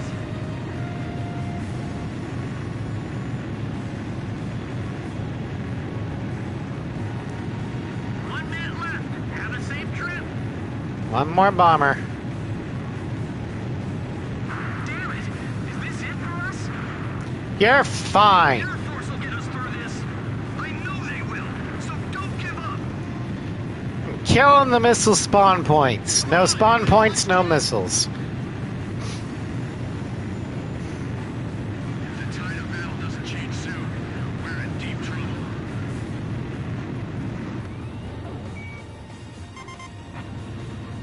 Captain, the enemy is spread out over a large area. Should we split up to engage them? Countdown. 20. No. 19, 18, 17, 16. Enemy planes approaching. Take cover. We're gonna launch this thing if it kills us. 5, 4, 3, 2, There we go. 1, 0. Liftoff. Roger. SSTO increasing speed. SSTO passing checkpoint 1. Passing checkpoint 2. Passing checkpoint 3. Mass driver hit by cruise. Miami is War Dog, OMDF, or ODF? They are OADF. It doesn't make any sense, but they are Ocean Air Defense Force. The reason why it doesn't make any sense is because you're right. They canonically fly naval aircraft. SSTO So they should be OMDF. But, yeah. Everything's clear. All systems are go. Yeah, I'm seeing it now. It's a beautiful sight. This is great. Nobody ever said that made sense. The SSTO is climbing smoothly. Makes it. Well, I think the main reason is, again, this is a Japanese game. And the Japanese don't exactly have a large naval air force. I think they may have one carrier. So for them, pretty much every military aircraft is part of the JASDF, the Japanese Air Self-Defense Force. So the concept of Moving sight. a naval air force is not exactly the most Have to be used in war. thing. Captain of Mesa, we aren't rated for Navy aircraft or carriers. We're Air Force pilots. Captain Anderson had a funny look across his face. Mr. Stone, rate these nuggets. Yes, sir. And thanks to Blaze's big mouth, they spent the next 36 continuous hours learning how to Navy. The SSTO Yeah, launch was successful. The SSTO docked with the Arcbird, which had descended into the upper atmosphere, and successfully transferred a laser weapon. Though they are rated for naval aircraft, because canonically they do fly the Tomcat and the Sand Island and the returned to base as Tiger, soon as rearmament which are Navy planes. operations are complete. Yeah.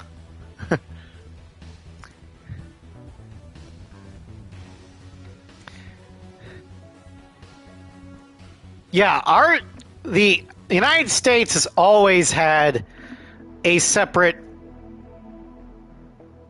ground-based Air Force and Navy-based Air Force. That dates back to before World War II. World War II solidified it because the Pacific Theater was pretty much the Navy's war. Yeah, granted, the Army had some stuff in the Philippines, and is he part of the Army? The Army or the USAF was definitely Army, but and you're right, the Army was in the Pacific. However, because of the nature of the Pacific War, the Army were never really the first ones in, because they had to amphibious assault. So it was primarily the Marines. And the fleet acts are definitely the glory moments. But the Army's main... I mean, the Army was sent in as the second wave. The Marines went in to establish a beachhead on the bigger islands. The smaller islands, the Marines would just take it. But it was always the Marines in first. And on the bigger islands, the Army would then take over. Army did amphibious landings in the Pacific too. Okay, yeah, that would make sense. I just know that the Marine Corps did a lot of the heavy lifting in the majority of the campaigns in the Pacific, especially as the first wave in. Because they're designed to do that.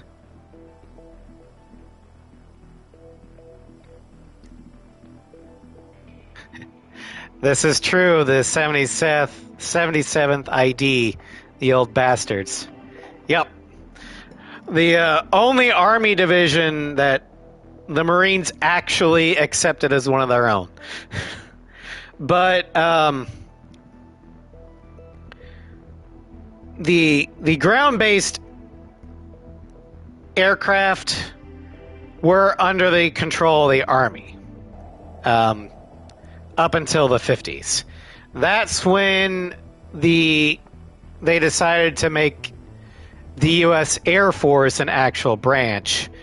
And the Air Force got all the ground-based fixed-wing aircraft, aside from transports, I think. And the Army got stuck with rotary aircraft, something that they're still bitter about today. Because they hate having to call in another branch for close air support. But anywho,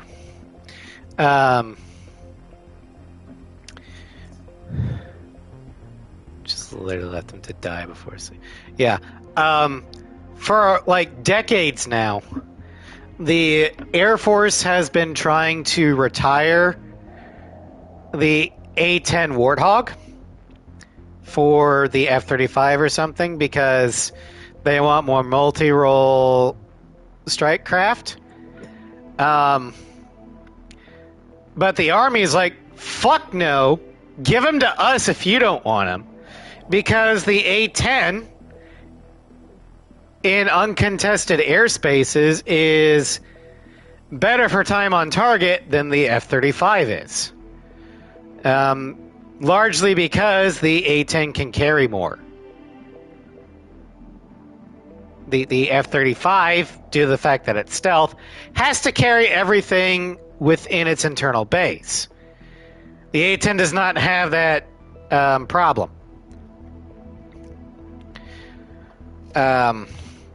But the main reason why the Air Force has held on to the A-10 as long as it has is because they don't want the Army to have it.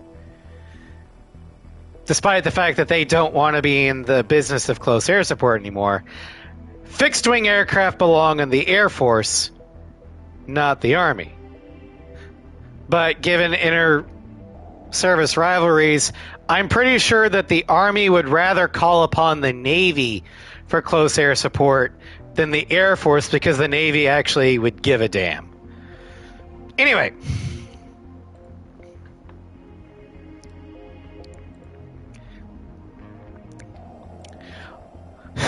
Moving on. Yeah.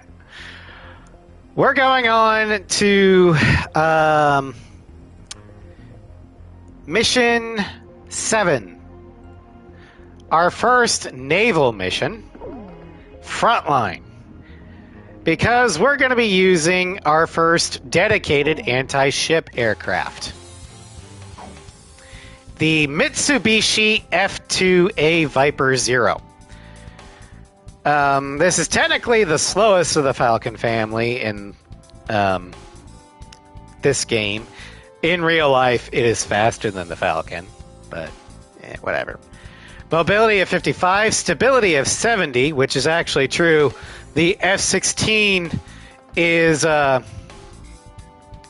designed to be inherently unstable, which is why it can dodge SAMs with ease.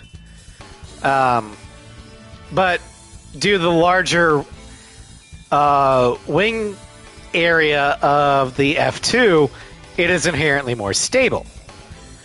It has a defense of 62, air-to-air of 40, and air-to-ground of 85.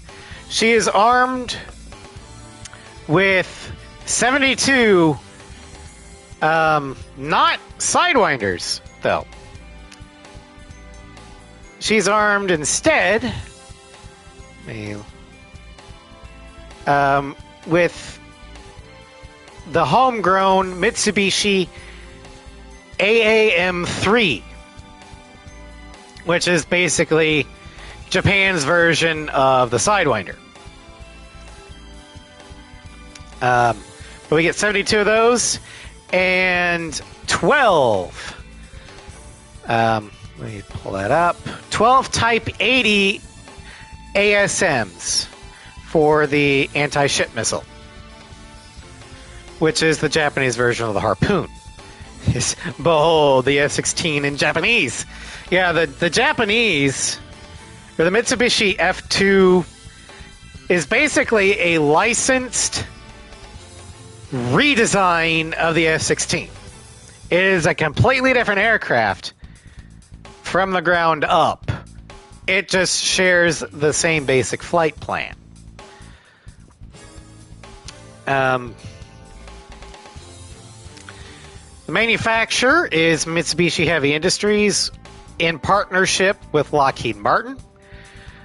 She is still in service today. Unlike what Ace Combat thinks at the time, because it's an attacker in this game, in reality it is a full-blown multi-role fighter. Her only user is the Japan Air Self-Defense Force, the JASDF. 98 were built.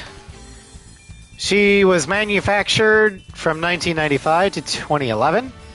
She was introduced in 2000, although her first flight was on October 7th, 1995.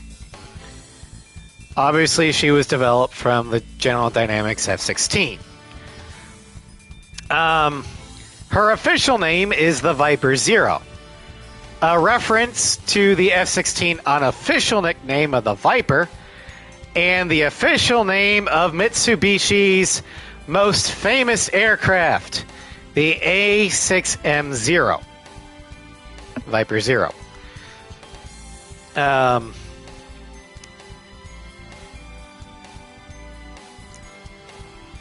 But she is ground-based, not carrier-based. But she is primarily the J... Oh, ads cometh to save us. Oh. Yeah. But the Viper... when I refer to a Viper, I'm referring to the F-2. But the Viper was built primarily as a multi-role strike aircraft. Primarily to replace the aging F-1. As for the JSDF's primary air-to-air aircraft, that's another licensed one, which is a little bit more faithful to the original one, because, I mean, the original one is pretty much perfect to begin with. How do you prove upon perfection? And they chose the McDonnell Douglas F-15. So their version is the F-15J. We won't get to it this game because the F-15J is not in Ace 5. And I'll give it laser beams or something. Well, that's exactly what Osea did in Ace 7, Sovereign. They gave the Charlie Eagle pulse lasers And the Strike Eagle tactical laser system.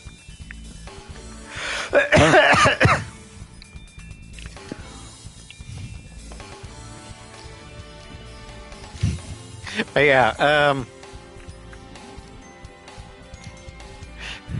now how do we fix this? It's perfect. Lasers. Get that man a race! Exactly. But, the Viper Zero is probably going to be the second dedicated anti-ship fighter you'll get. It is slightly better in-game than the next fighter on the list, which you'll probably get first. But I would rank it as third in the dedicated anti-ship fighters in this game. Fourth being the one next on the list, third being the French one, and first way later in the game. Perfect airframe. Make this perfect airframe better. I don't know. Fucking lasers, I guess. Yeah. But no, the Viper Zero is a very capable anti-ship plane, but in this game it's doesn't really have that much other purpose.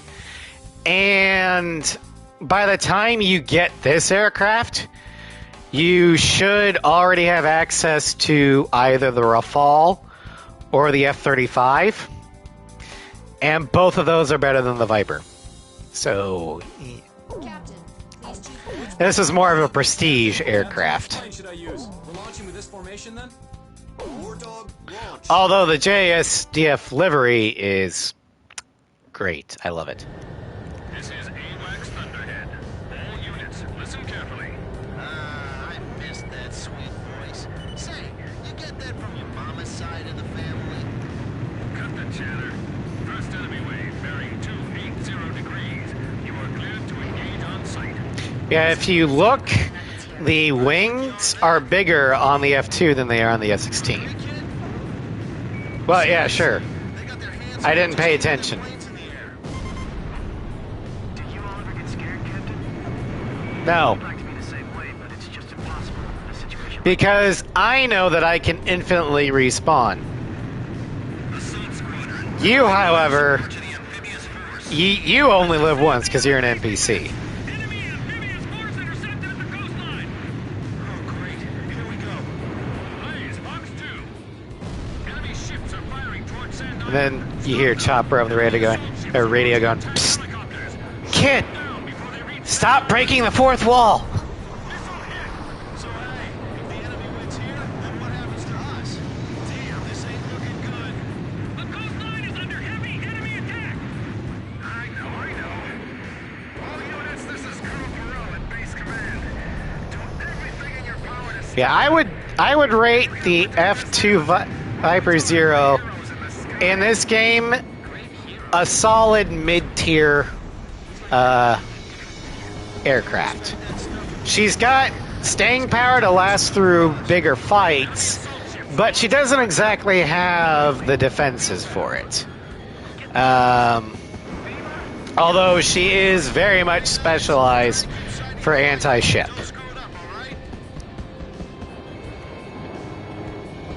Enemy ground forces opening fire. Whereas some of the other anti-ship aircraft in the game are a little bit better spec'd at going against aircraft. amphibious force. Airborne attack squadron. Don't worry about us. We will stand firm and fight to the end. What a tearjerker. Man, if he needs our help, we should just say so. Of course not that we have the time to help right now. Enemy planes approaching! Yeah, like I said earlier, when it comes to when you should get this is a prestige aircraft, as in, you'll definitely want it for getting them all, but it should not be your primary focus early on. Waiting for us to get closer. Hangar hit by mortar shells. Crew quarters also damaged. Missile fired from enemy sub. What?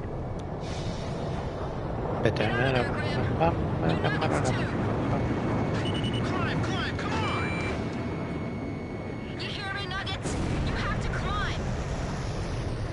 Especially since the anti-ship missile in this game fucking sucks. It can't outright kill anything smaller or anything bigger than a frigate. I'm so glad that A6 corrected that.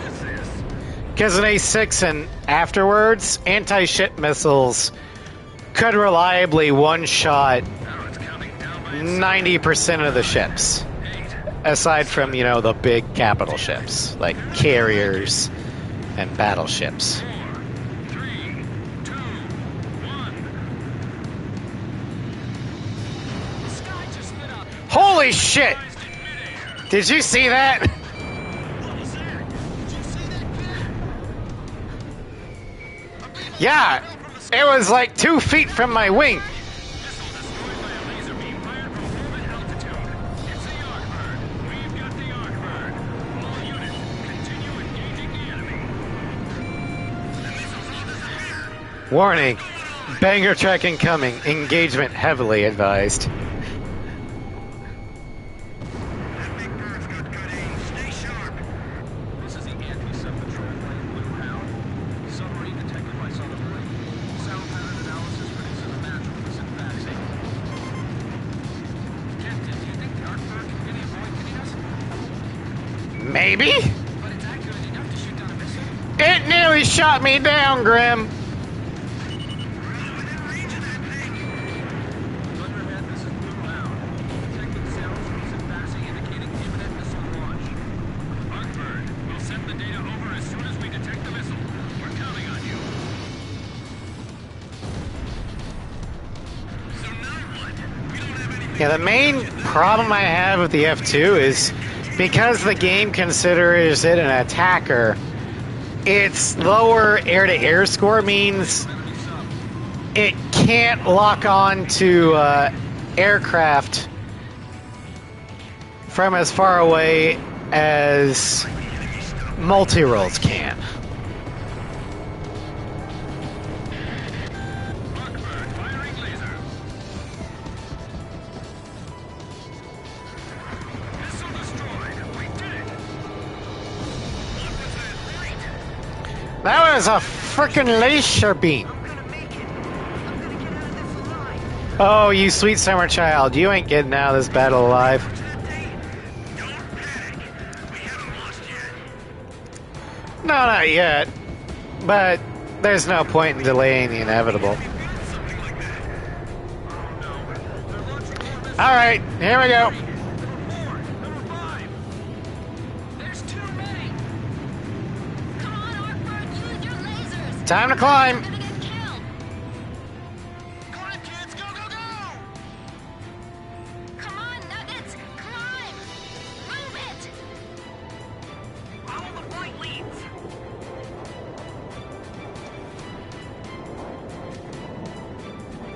Did that attack really come from a submarine?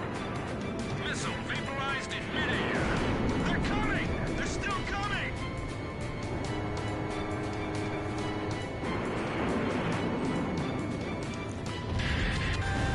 Ten seconds to impact. 8, 7, 6, 5, 4, 3, 2. Impact now. The eject handle's stuck. Wing damage. Losing altitude. They're all falling. We can't deal with the enemy fleet like this. This is Sand Island base defense. Intense fighting along the coastline. We can't Well, the Nuggets are all dead. just weave through the missiles and continue. Way to go!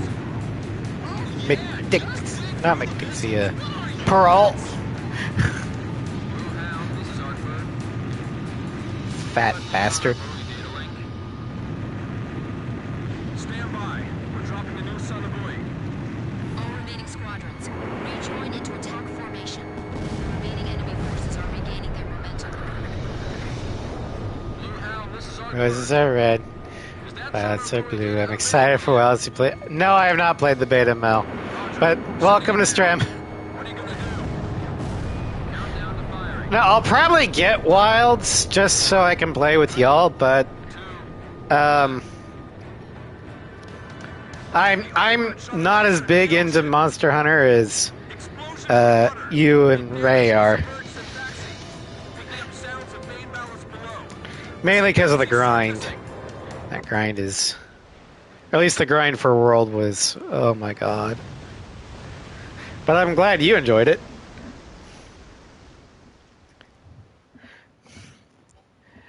Even tried... You tried the bow! It's crossblade. Nice. Diving ability. It's floating like a cork. All units, commence attack. This is nicely surfacing, but appears to be damaged. Aircraft launch. Yeah, I will stand by the bow. Bluehound, stand by. War-Dog, engage the enemy aircraft if you see an opportunity.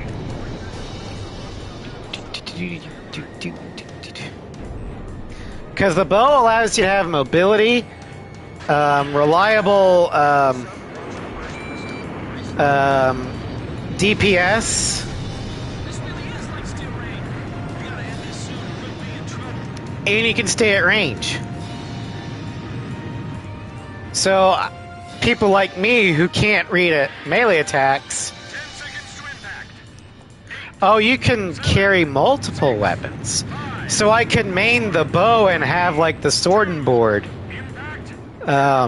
for when the monster tries to get up close. Looks like this enemy came straight out of the Demon Legends.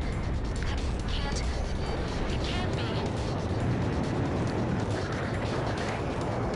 How can a submarine that large even exist? If we can sit here, you think we'll be able to turn the tide of battle, Captain? Sure, why not? I don't care. We've been on the defensive for a while now.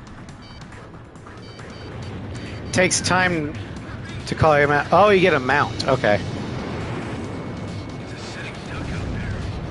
The Palamute.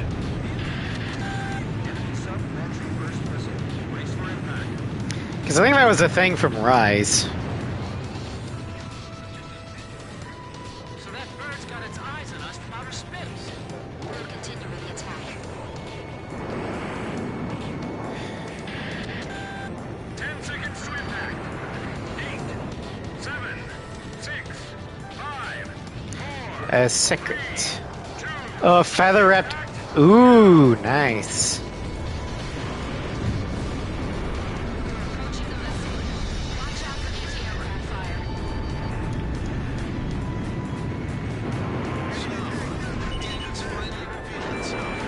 Please, Torpedoes away. weapons ammunition. Blackbird firing laser. It's still alive! Direct hit! It ripped a massive hole. The sub appears to have lost the ability to launch additional aircraft. Blast it out. Get out of the water. That's my favorite Thunder Blockhead line, just because of the energy he has. Blast it out of the water. This isn't on our ship identification charts. It's the first time any of us are actually seeing it.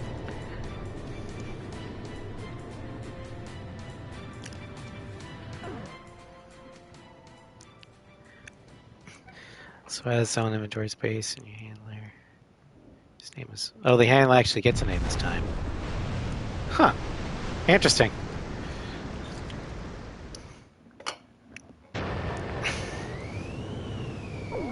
Well, like I said, I'll probably end up getting it eventually when Floof and Sen get it, Edge of the battle area. but The enemy amphibious I force don't attacking know if I'd be Sen playing Island it single player, though. Invasion plans halted.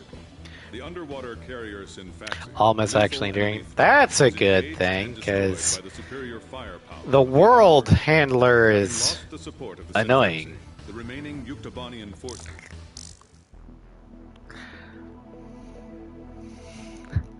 Alright, so for the next aircraft in the showcase, we're going to stick with the same mission. Because we're going to the fourth best anti-ship aircraft in this game. But probably the first anti-ship aircraft you'll get. The McDonnell Douglas FA-18C Hornet. The Hornet is a multi-role, probably one of the first multi-roles you'll actually get. She has a speed of 68, mobility of 44, stability of 53, defense of 57, air-to-air of 27, and air-to-ground of 62. She is armed with 64 AIM-9C Sidewinders and 10 AGM 86 or 84 harpoons.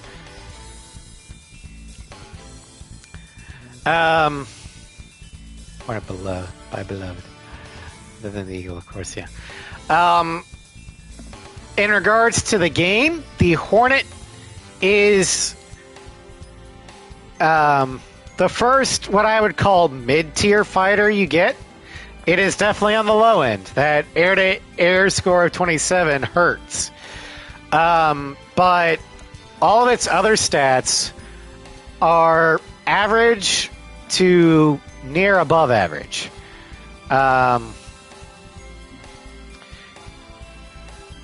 She is a little bit on the low end of the staying power side, but she's got more staying power than the previous base forms. Also, the Hornet family, due to the unique nature of this game, is probably the best choice for a single family or single aircraft family run of this game. Because the Hornet takes care of anti-ground, the Super Hornet takes care of AA, and the Growler can take care of everything else.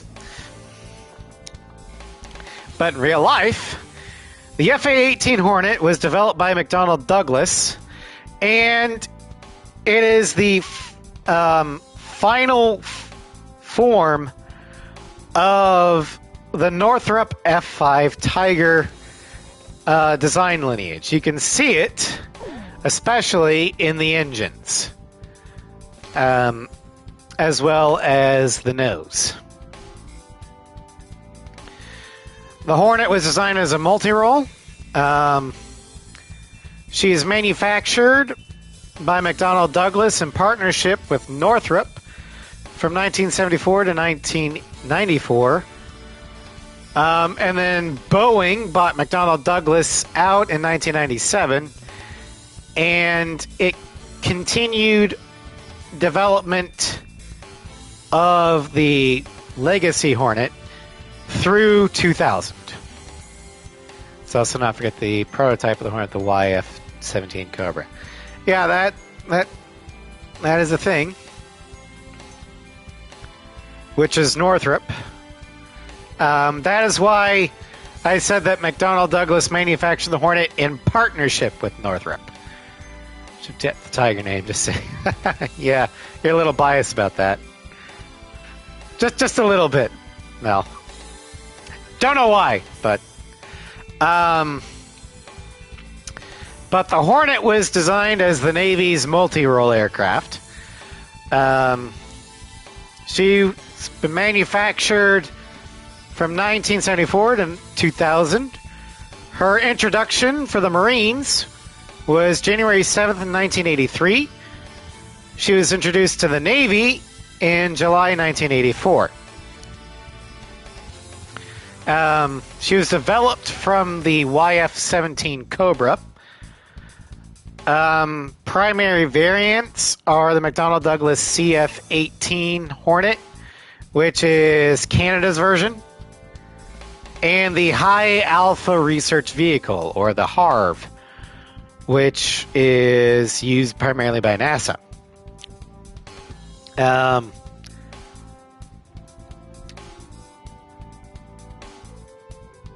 Her operators, obviously the United States Navy and Marine Corps.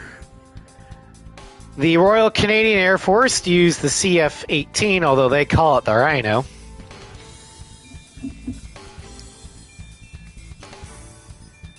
Hornet grew on you design-wise. Still prefer the Legacy Hornet over the Super Hornet, mainly because the Blue Angels had Legacy for 40 years.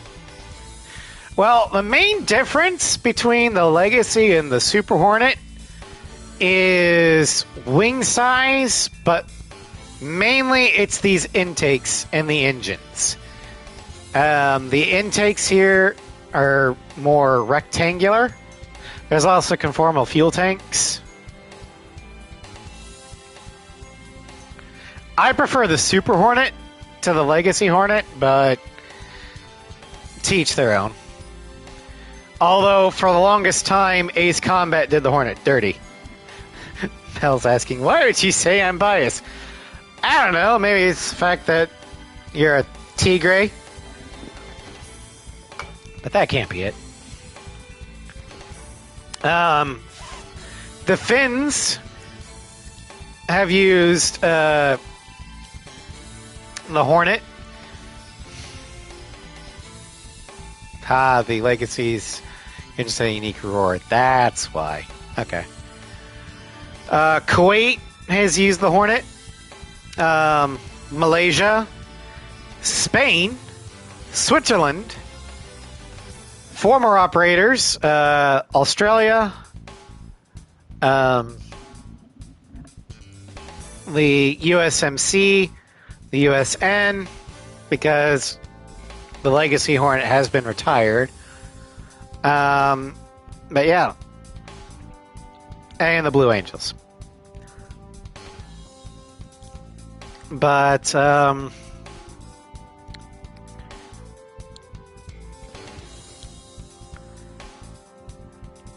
she's definitely, she was a needed aircraft for the Navy because they didn't have anything. Because when she was introduced, the Navy had a dedicated attacker in the form of the Intruder and a dedicated interceptor in the form of the Tomcat. The Navy did not have a multi-role, something that could fill the gap for a mission of kind of undefined purpose. Also, the Hornet was a slightly better dogfighter fully loaded than the Tomcat was fully loaded. So for more short range in-air missions, the Navy would usually default to the Hornet because it was cheaper and easier to maintain than the Tomcat. I'm a tagger? Yeah, I'm a tagger. Yeah, yes you are.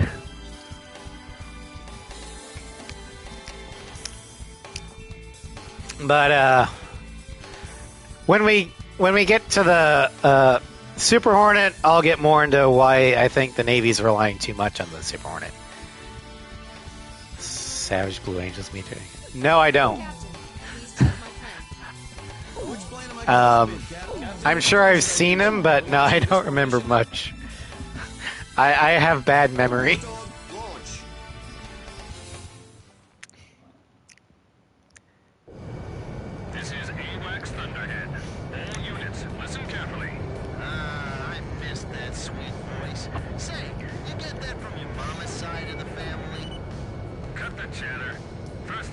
Yeah, I think Ace 5 is the last time.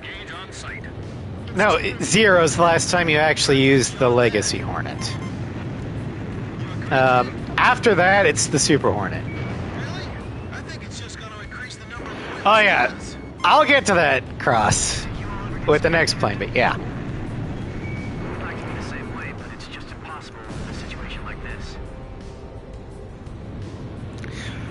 But don't worry, I've got a rant for that. It's sinking. This is Sand Island base defense. Enemy amphibious force intercepted at the coastline. Oh, great. Here we go. Enemy ships are firing towards Sand Island. Stop them. Enemy assault ships are launching attack helicopters. Shoot them down before they reach Sand Island. Due to social distancing measures, the Blue Angels will no longer be able to perform due to distance. However, we invite you to continue enjoying the USAF Thunderbird shows. It's the closest thing to the enemy. I guess it makes sense. The Thunderbirds are a fantastic team. I would highly recommend watching them. They use F-16s currently. But if you want to see the best of the best, you watch the Blue Angels.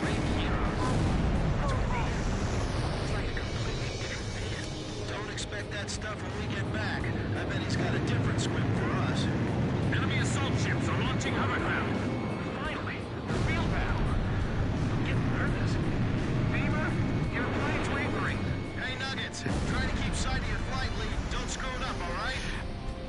Yeah, and the whole joke about the distancing things is the Blue Angels will famously fly in such tight formation that the distance between the planes can be measured in inches.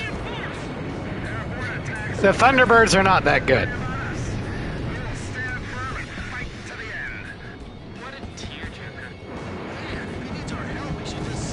Says a play on the whole, stay 6 feet apart from everyone during that time. Well, the Blue Angels can't do their show because they get within like 7 inches. Right, that's it, Nuggets. Keep it up. Damage to enemy defense positions unknown. Hangar hit by mortar ship. Missile fired from enemy sub. What? Get out of there, Grim. You Nuggets, too. Climb, come on! Yeah, the main problem that You have to climb. the Legacy Hornet has in this game is its endurance. It only has 10 harpoons and only 64 sidewinders. About 5,000 feet and stand by. And since ships usually take 3 sidewinders to kill, that's can add up real quick. Now it's counting down by itself. 9, 8, 7. Also, the lack of air-to-air performance in the Legacy Hornet in this game does definitely keep it or hold it back. Missile vaporized in midair. What was that? Did you see that, kid? I'm being alive. But I would definitely count Was that the arc bird? the Hornet as one of the iconic American aircraft. Ones that will go down in history books as some of the most effective designs ever produced. The Eagle, of course, being the top one. The Tomcat being another. The Falcon. The Hornet. And the Raptor. Oh, shit.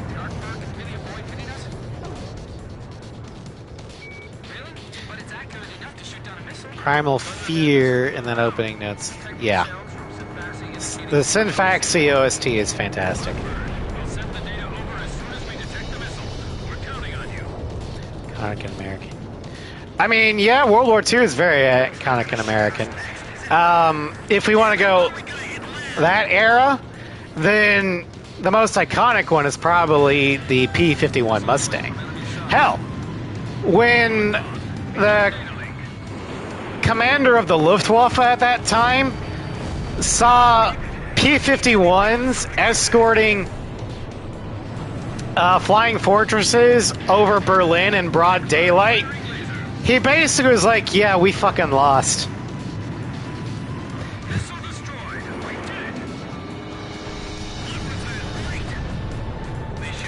Also, it was the Mustang, P-51 Mustang, that has the first confirmed air-to-air kill of a jet in history. And what makes it even funnier is that it was a Red Tail that got the kill, a.k.a. a Tuskegee Airman. There's too many. Come on, Arcbird, use your lasers. The Nuggets are gonna get killed.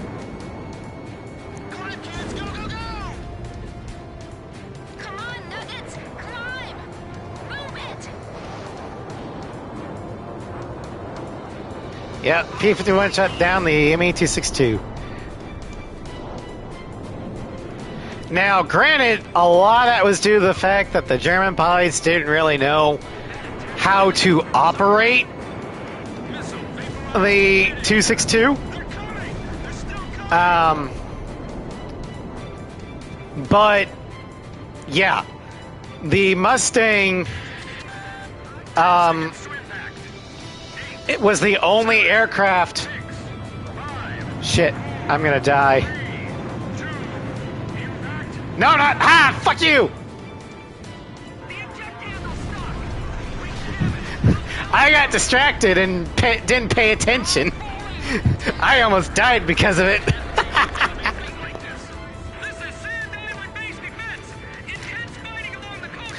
P-51 pilot shooting down the T-62. Fuck you and your Kraut space magic!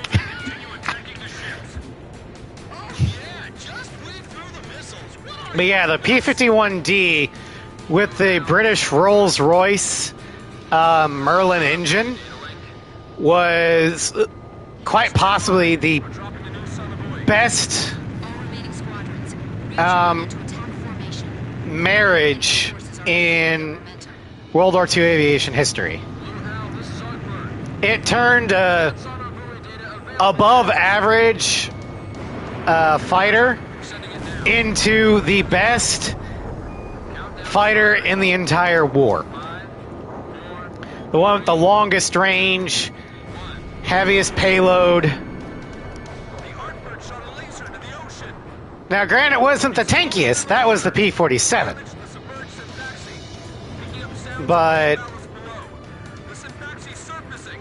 the Mustang was able to escort bombers to Berlin from London and back with no refuel. And that's including having to jettison their drop tanks in order to fight the Messerschmitts and the Focke-Wulfs.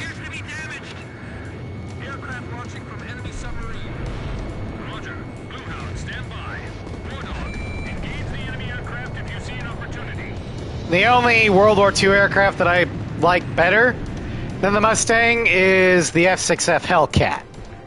But that's because I've always preferred naval aircraft to Army aircraft.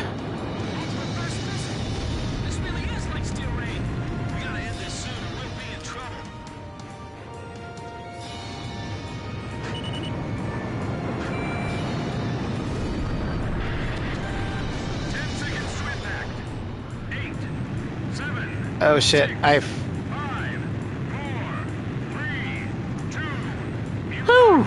Now.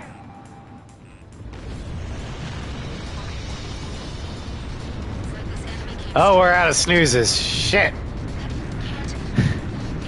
I haven't been paying attention to the ads.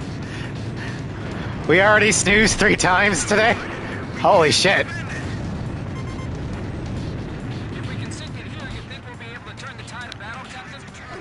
Yeah, it's a super weapon.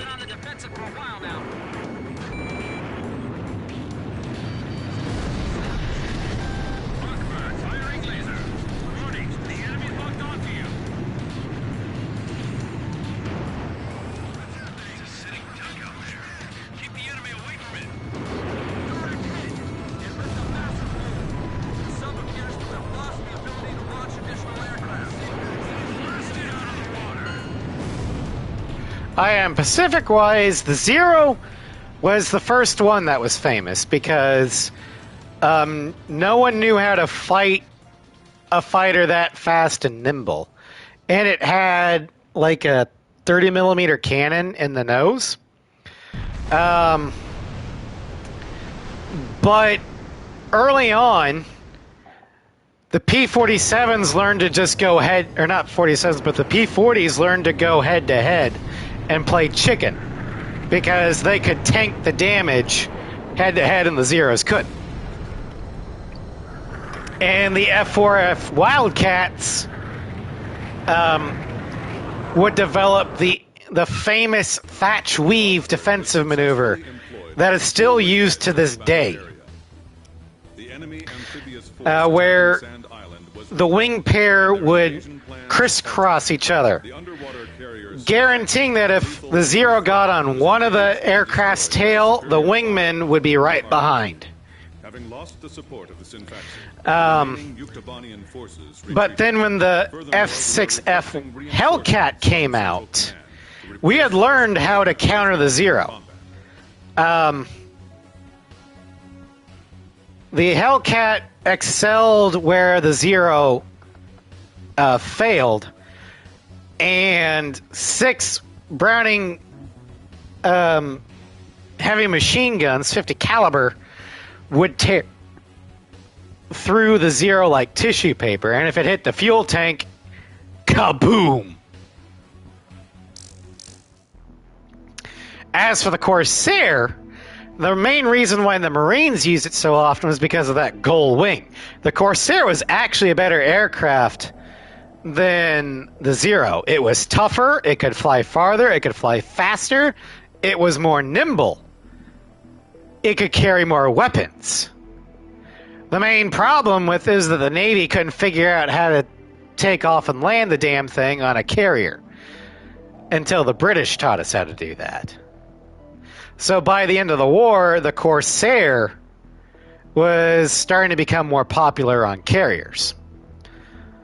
But yeah, the Hellcat and Corsairs, by the end of the war, were just tearing through the Japanese fighter pilots, largely because most of the competent ones died early on in the war, and at the later stage of the war, the Japanese were facing major manpower issues, along with manufacturing issues, because, American subs were just destroying their merchant fleets, ship by ship. No supply lines means no nothing. Yeah, World War II was won through logistics. Anyway, back to the showcase. And for this one,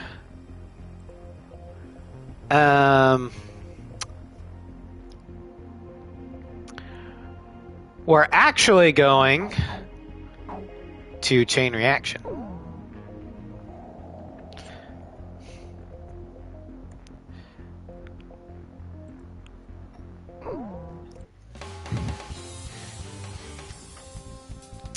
And we're going with the improved FA-18E Super Hornet. She's also multi-role. She has a speed of 78 compared to the 68. So we're fully in fighter speed territories here. Mobility of 58 with stability of 63. Defense of 61, air-to-air of 68, and air-to-ground of 43. She's armed with 68 AIM-9C Sidewinders and 12 AIM-120C AMRAAMs. This is basically your mid-tier classic fighter. I know it's considered a multi-role, but it is definitely weighted towards air-to-air and mind. This is your general purpose fighter until you get the Raptor or the Eagle. In a single family playthrough or a carrier only playthrough, the Super Hornet is a godsend because it can handle certain air missions that the Tomcat simply can't. It's more nimble than the Tomcat, and it's better up close than the Tomcat.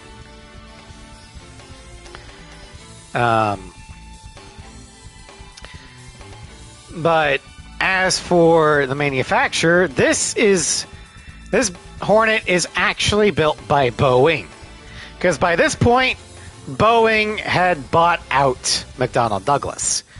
Although McDonnell Douglas had started manufacturing of the prototypes for the Super Hornet, but Boeing took over it ever since. She was manufactured from 1995 to the present.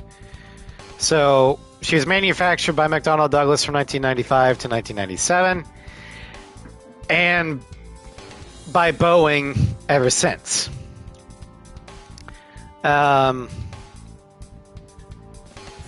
She was introduced in 2001 to the United States Navy. Her first flight was November 29th, 1995. Her operators. She's been used by the Royal Australian Air Force, the Kuwaiti Air Force, the United States Navy, which is currently the largest user of it, the United States Marine Corps, and technically Canada, but they have their own homegrown version, the CF-18. But like the Falcon, her official name is the Super Hornet, and I will refer to it as such. However, her unofficial name, to help distinguish it from the Legacy Hornet, is the Rhino. I don't like the Rhino. It sounds stupid. Why would a Rhino fly? Also, Rhino would imply something that's tanky, which is, while the Hornet has decent defensive systems, a Rhino would imply, like, tankiness, like an A-10. But anyway, the major problem with the Super Hornet is nothing inherent in its design. It is one of the most capable aircraft that the Navy has ever had. The problem is she was designed as a multi-role, a jack of all stats. Therefore, she is a master of none. If you want a different name for it on the Super, you could have called it Wasp. Yeah, Wasp, Yellow Jacket. Yellow Jacket would have been great.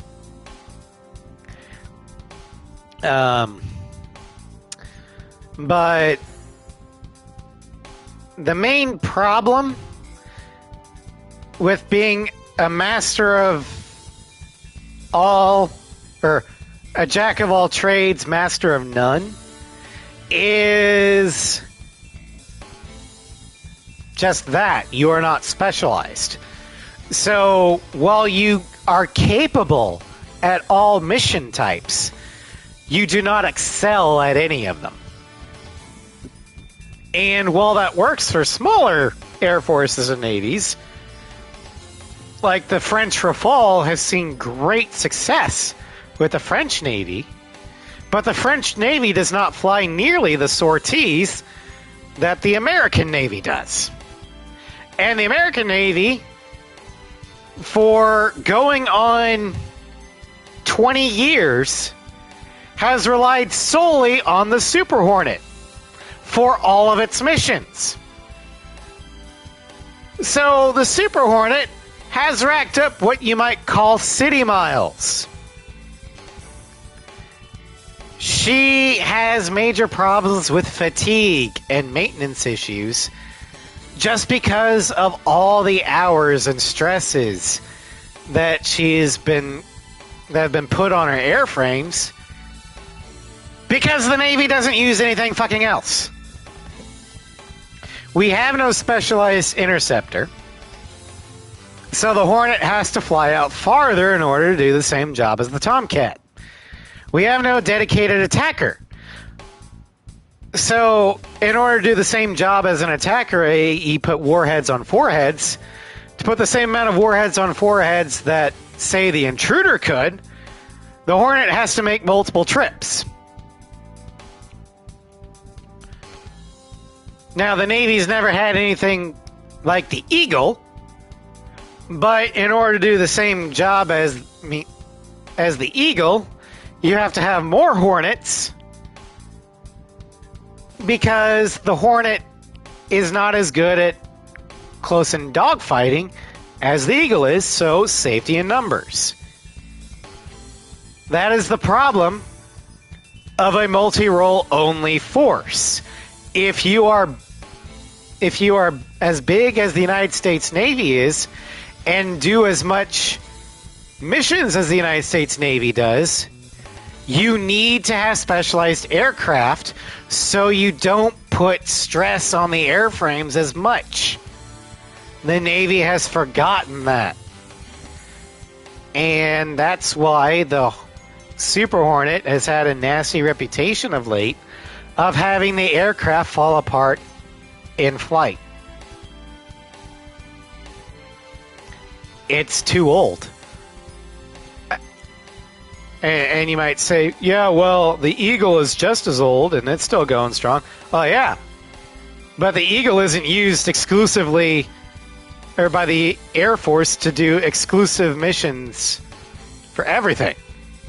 It has other aircraft that can do other missions. So the Eagles don't have the same miles put on them that the Hornets do. So the Hornets have aged prematurely, so to speak.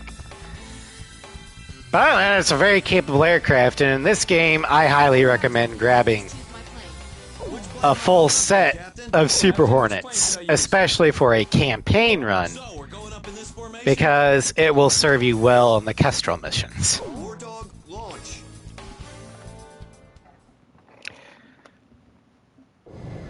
Although the only game to really do the Super Hornet justice was a 7. Control tower, emergency alert. All planes, cancel takeoff clearance. All approaching flights, change course immediately. Change your course. Change it to where? This is Air Ex. The worst offender, though, was A6. And when we get to A6's showcase, I will rant against that game for what it did to the Hornet. A6 is the reason why I initially didn't like the Hornet. How peaceful this place is. I'm choking up here. Which squadron was that, do you think? It's the Capital District Air Defense Squadron. The enemy has unleashed chemical weapons in a college town 400 miles from the airport. One squadron is on its way there to spread neutralizers. Alright, looking at the time, I know I said we get to the Mirage, but I think we're going to end it with the Growler, because we're approaching.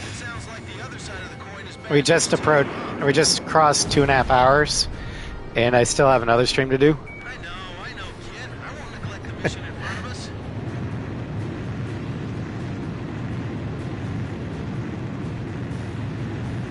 Yeah.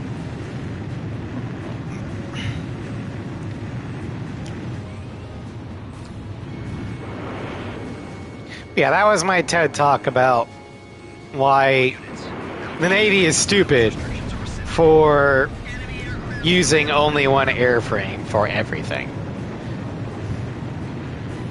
I hope you enjoyed. Now back to your regularly scheduled showcase. Attention, all airport personnel. This is an emergency. Emergency? What's going on? We've just learned that several aircraft of unknown origin are inbound. What? You sure it's not some false report? We've spotted them on our radar as well. This isn't real. Look at all the enemies on the IFF. Where? Down below? Yeah, flying the Super Hornet in this game, it feels very good. It's not the best feeling aircraft, but it is miles beyond the low tier fighters. Allied military transport planes to civilian airports at this time. Tanks coming out of transport planes. It is a very capable dogfighter. Enemy forces inside. And it has the air-to-ground score that's high enough that it can reliably lock on to ground targets. This is the middle of Osea. How can they be attacking here? It may not have the special weapons to deal with them, but Just destroy the tanks and transport plane. Don't it is not, like straining to deal with them like the F-5 Tiger would be. Or the F-16 Block 60. They were really after the airport. defense attack. The target must be completely destroyed. Give it all you've got. When we passed over the airport just a moment ago, everything was fine. Kid, you notice something? Attention passengers, please do not run inside the terminal hallways. We urge you not to panic. Please stay calm and evacuate the area. Calm down! Please, calm down! Damn it, nobody's listening! Chopper to Kid, we just need to protect this airport facility, right? This is Yep. Chopper. Roger that. I'll do my best. AER Flight 302, ABS Flight 417, landing clearance canceled. Abort your landing. The air's full of civilian planes. We have to be careful using our missiles. This is Flight 417. We've been in holding pattern for hours. We don't need to be careful using our missiles. Friendly fire is not a thing in this game. Clearance to land right now. Tell that to my fuel tank. Can't you help us land here? I drop FAEBs on friendlies all the time. Are you listening to me? This is war here. The freight terminal's getting shot at. Damn it! This is a civilian airport. Then again, we did sort of do the Alright. same thing to them. All the tanks are gone, so I can destroy the Their retaliation galaxies at my leisure. We got word that the enemy special forces unit that gassed the college town is headed for the airport. Stay heads up. Damn it! Damn those dirty yokes! Well, if that's what it is, then where did all these fighters come from? Even if they could refuel in the air, fly all the way here and get through our defenses to destroy our capital, there's not nearly enough of them to occupy the entire country. These guys are on a suicide mission and they know it. I wouldn't call it a suicide mission, Chopper. They have galaxies, so they can take over an airport. Hey, control tower. I feel like crying too. Probably plan on holding it long enough so they can get their other guys out. Blaze, we can't lose any time here. We have to hurry. Nah, I'm gonna take my time. Attack the airport facilities, as well as any civilian planes in the air. Do something about those enemy aircraft overhead. Fire at will. It's payback time. What did Will ever do to you? In there. And why do you want to fire at him? Do this. Kennedy, don't forget about the people they killed. Damn it! You pig! Ow. Hatred only breeds more hatred. It all just feeds on itself. Only a deep hatred could drive them to do something like this. Maybe not take over an airport, but gas a college town, yeah. Children, please follow all announcements and verbal directions. What the hell is going on here? You know, taking on an airport, The enemy's faltering under all air support. Come on. well, taking on a civilian airport is kind of cheap and playing dirty. It does have a tactical advantage to it. Forces annihilated. Airport control tower, what do you say? But gassing a college town, yeah, no, that would have deep hatred. Yep. Give our thanks to your aces up there. Welcome back, Ross. Just in time for the final mission for this stream. And well, fuck the Greymen. Yes, fuck the Greymen. Wait, who are the Greymen? You have all the Ace 5 or Ace Combat enemy aces. Ofnir and Grabak are the most forgettable. International Airport have been destroyed. You don't fight them very often, and when you do, it's kind of an easy fight, so who cares? Complete our investigation. Additionally, the effects of the chemical attack.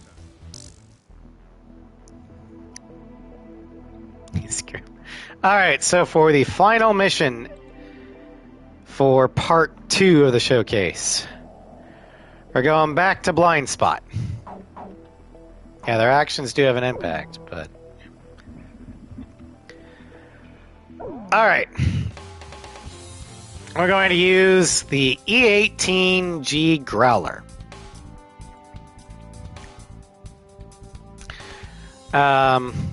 The Growler is the second jammer you'll get. It has a speed of 78, mobility of 75, stability of 74, which ironically makes it a more nimble aircraft than the Super Hornet. It has a defense of 52, air-to-air of 65, and air-to-ground of 69. Nice. It has 74 AIM 9C Sidewinders and 6 charges of the ALQ-99. Now, as a jammer, you're going to need all those missiles because that's your only attack. I have to. It's law. I mean, if I didn't, then I'd have to go to jail. Anyway, in-game, this is probably the best jammer in terms of fighting capability. It's my favorite of the jammers, the other one being the Tornado, and But, it's a very capable fighter. Yeah, this is Ace 5. It's... my only complaint with it is that it's a jammer, and therefore no special weapon. But other than that, it's a great pick. Now, real life, the Boeing EA-18G Growler, it's currently in service. It is an electronic warfare aircraft. It was manufactured from 2004 to the present. Its introduction date was September 22nd, 2009. Her first flight was August 5th, or 15th, 2006. Her operators are the Royal Australian Air Force, but primarily the United States Air Force, surprisingly. But the biggest user is the United States Navy.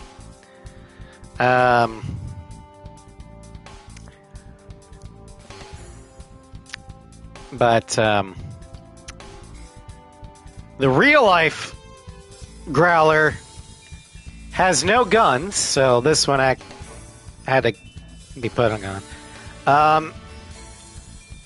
But it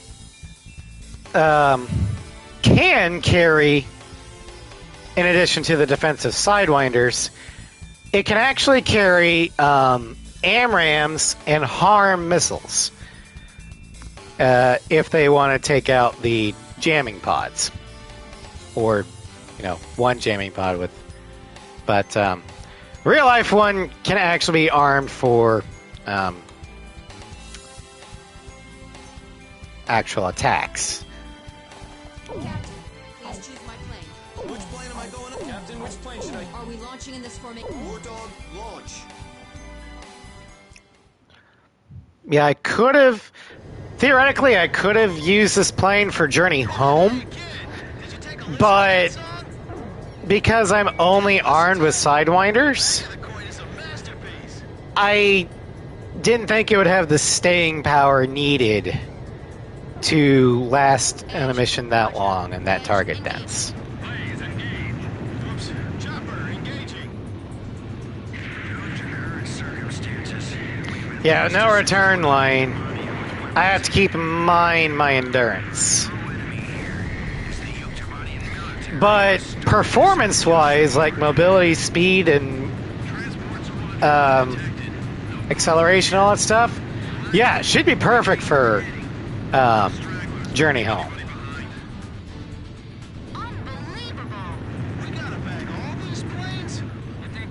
She just needs special weapons for it. Let's ask him. Hey, how many planes you got there? Man, this is making me cry.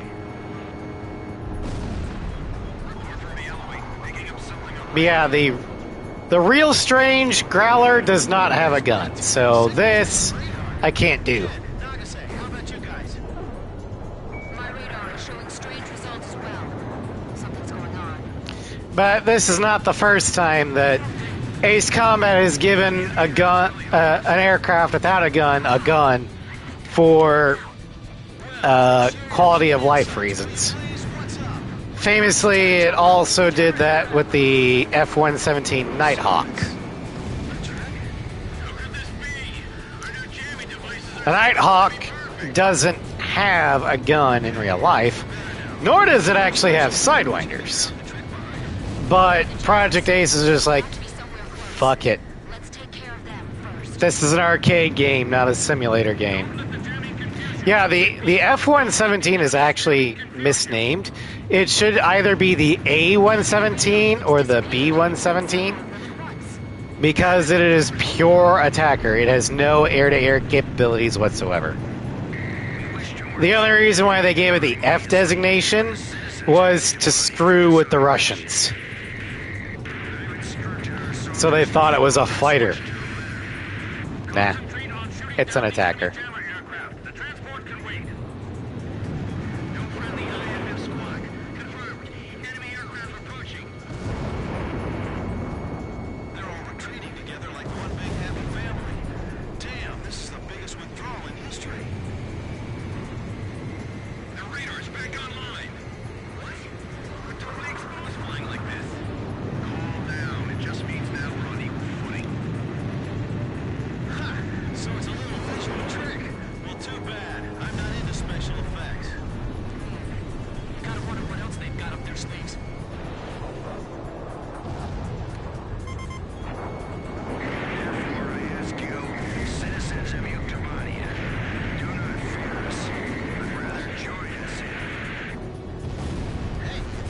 They did not know how with the Circuit Falcon.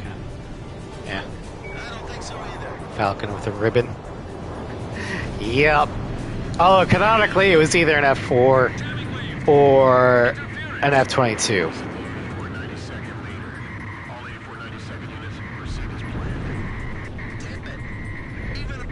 But if I would have to put the Growler on a tier, this would be one of the first high-tier aircraft you can get. Well, I mean, maybe not the first one, but it is a high-tier aircraft because of its numbers and its amount of sidewinders. The only reason why I would put it on the low end of high tier is the jamming. But on that, if you want a jammer, go with this one.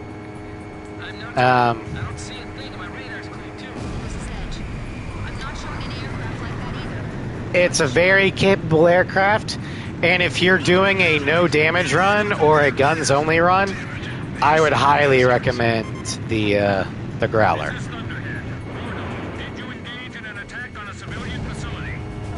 No. So you're sure you didn't do this? Why would we do that? Aren't you watching from there? Don't break formation.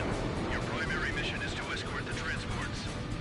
So we're just gonna watch them die? That's what I hate about war. No matter who starts Why even answer Thunder Blockhead? You'll still say we did or something. Yeah, I know. Sometimes I'll sarcastically say yes just to fuck with them. Split and engage the enemy fighters. All the squadron, stay close and continue your escort mission. Don't worry, it's just one more thing we have to take care of. And then when he's like, "You did?" The rest of my squad's like, "No, you idiot! He's being sarcastic." Get out of there, what are you doing? We're gonna burn up the engines. This is as fast as it gets. This is our sky. Don't let them barge in here. Chopper, box 2. Look off. Well, if you want a voice protagonist a la Mass Effect, Still okay. Ace Combat does actually have one of those. His name is Colonel William Bishop Survive. from Ace Combat Assault Horizon. Nice kill.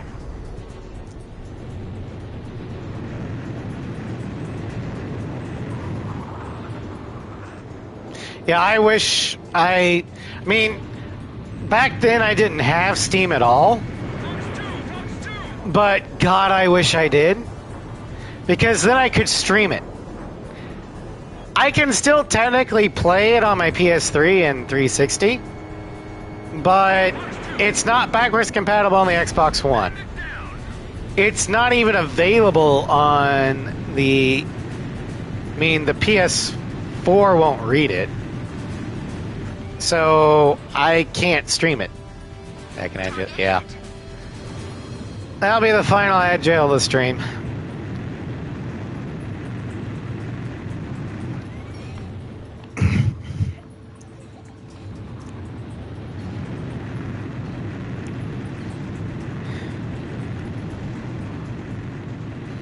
But yeah, I do like Assault Horizon.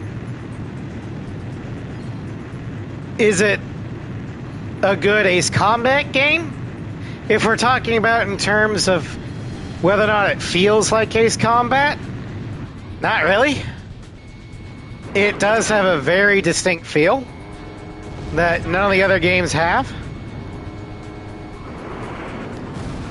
But that doesn't mean it's bad. In fact, I would say that it does Call of Duty better than Call of Duty. The only, or at least air missions in Call of Duty. Like if they marketed it not as an Ace Combat game, but as like a modern, like a realistic-ish modern aircraft or air war game, it'd be great.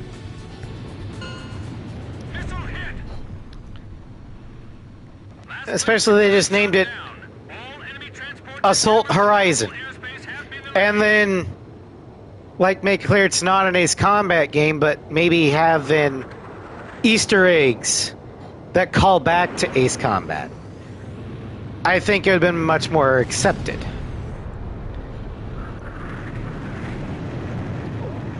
But anyway, it is what it is. Well, I'm actually going to need to be a professional adult for myself. This is going to be the end of this particular episode. Because it is getting to be close to 6 o'clock. I've got some stuff to take care of. But we will be back this evening. In about an hour or so. And we'll be, and the next stream will be on the PC with the restarting of, and the stream 1, stream 2 will be at your discretion. The next stream will be a restarting of my single player Baldur's Gate 3 campaign, Arella the Sorceress. It will be modded, but this time it's using Larian's built-in modding stream. Why restart? Because when patch 7 dropped for Baldur's Gate 3 in, I believe, September, it broke my game because I was using a third-party mod manager. I couldn't load any of my games, and I couldn't load the mod manager up to turn the mods off. So I had to purge everything, and that would kill all my progress. I considered off-stream just getting Arella back up to where we were, but we were almost halfway through. Well, not quite halfway through Act 3 of 3. So, I figured, nah, I'll just restart. I'm a little worried about the upcoming patch 8, but since all of my mods are through Larian's in-game mod manager, and mod support is now a thing in-house through Larian, I'm not as worried about it breaking as catastrophically. Hate it when I get attached. Yeah. But we're gonna restart it. Same class, same race, same romance option, but the mods will make it feel a little different. And I know some things about the game that I didn't know beforehand, so it won't be completely the same. But yeah, thank you all for watching me. I'm glad you all joined me on part 1 of Birthday Stream. And I hope you tune in for part 2 in an hour-ish. And I will see you. If I don't see you then, I will see you tomorrow with Arkham Origins. Have a great night, everybody. Take care.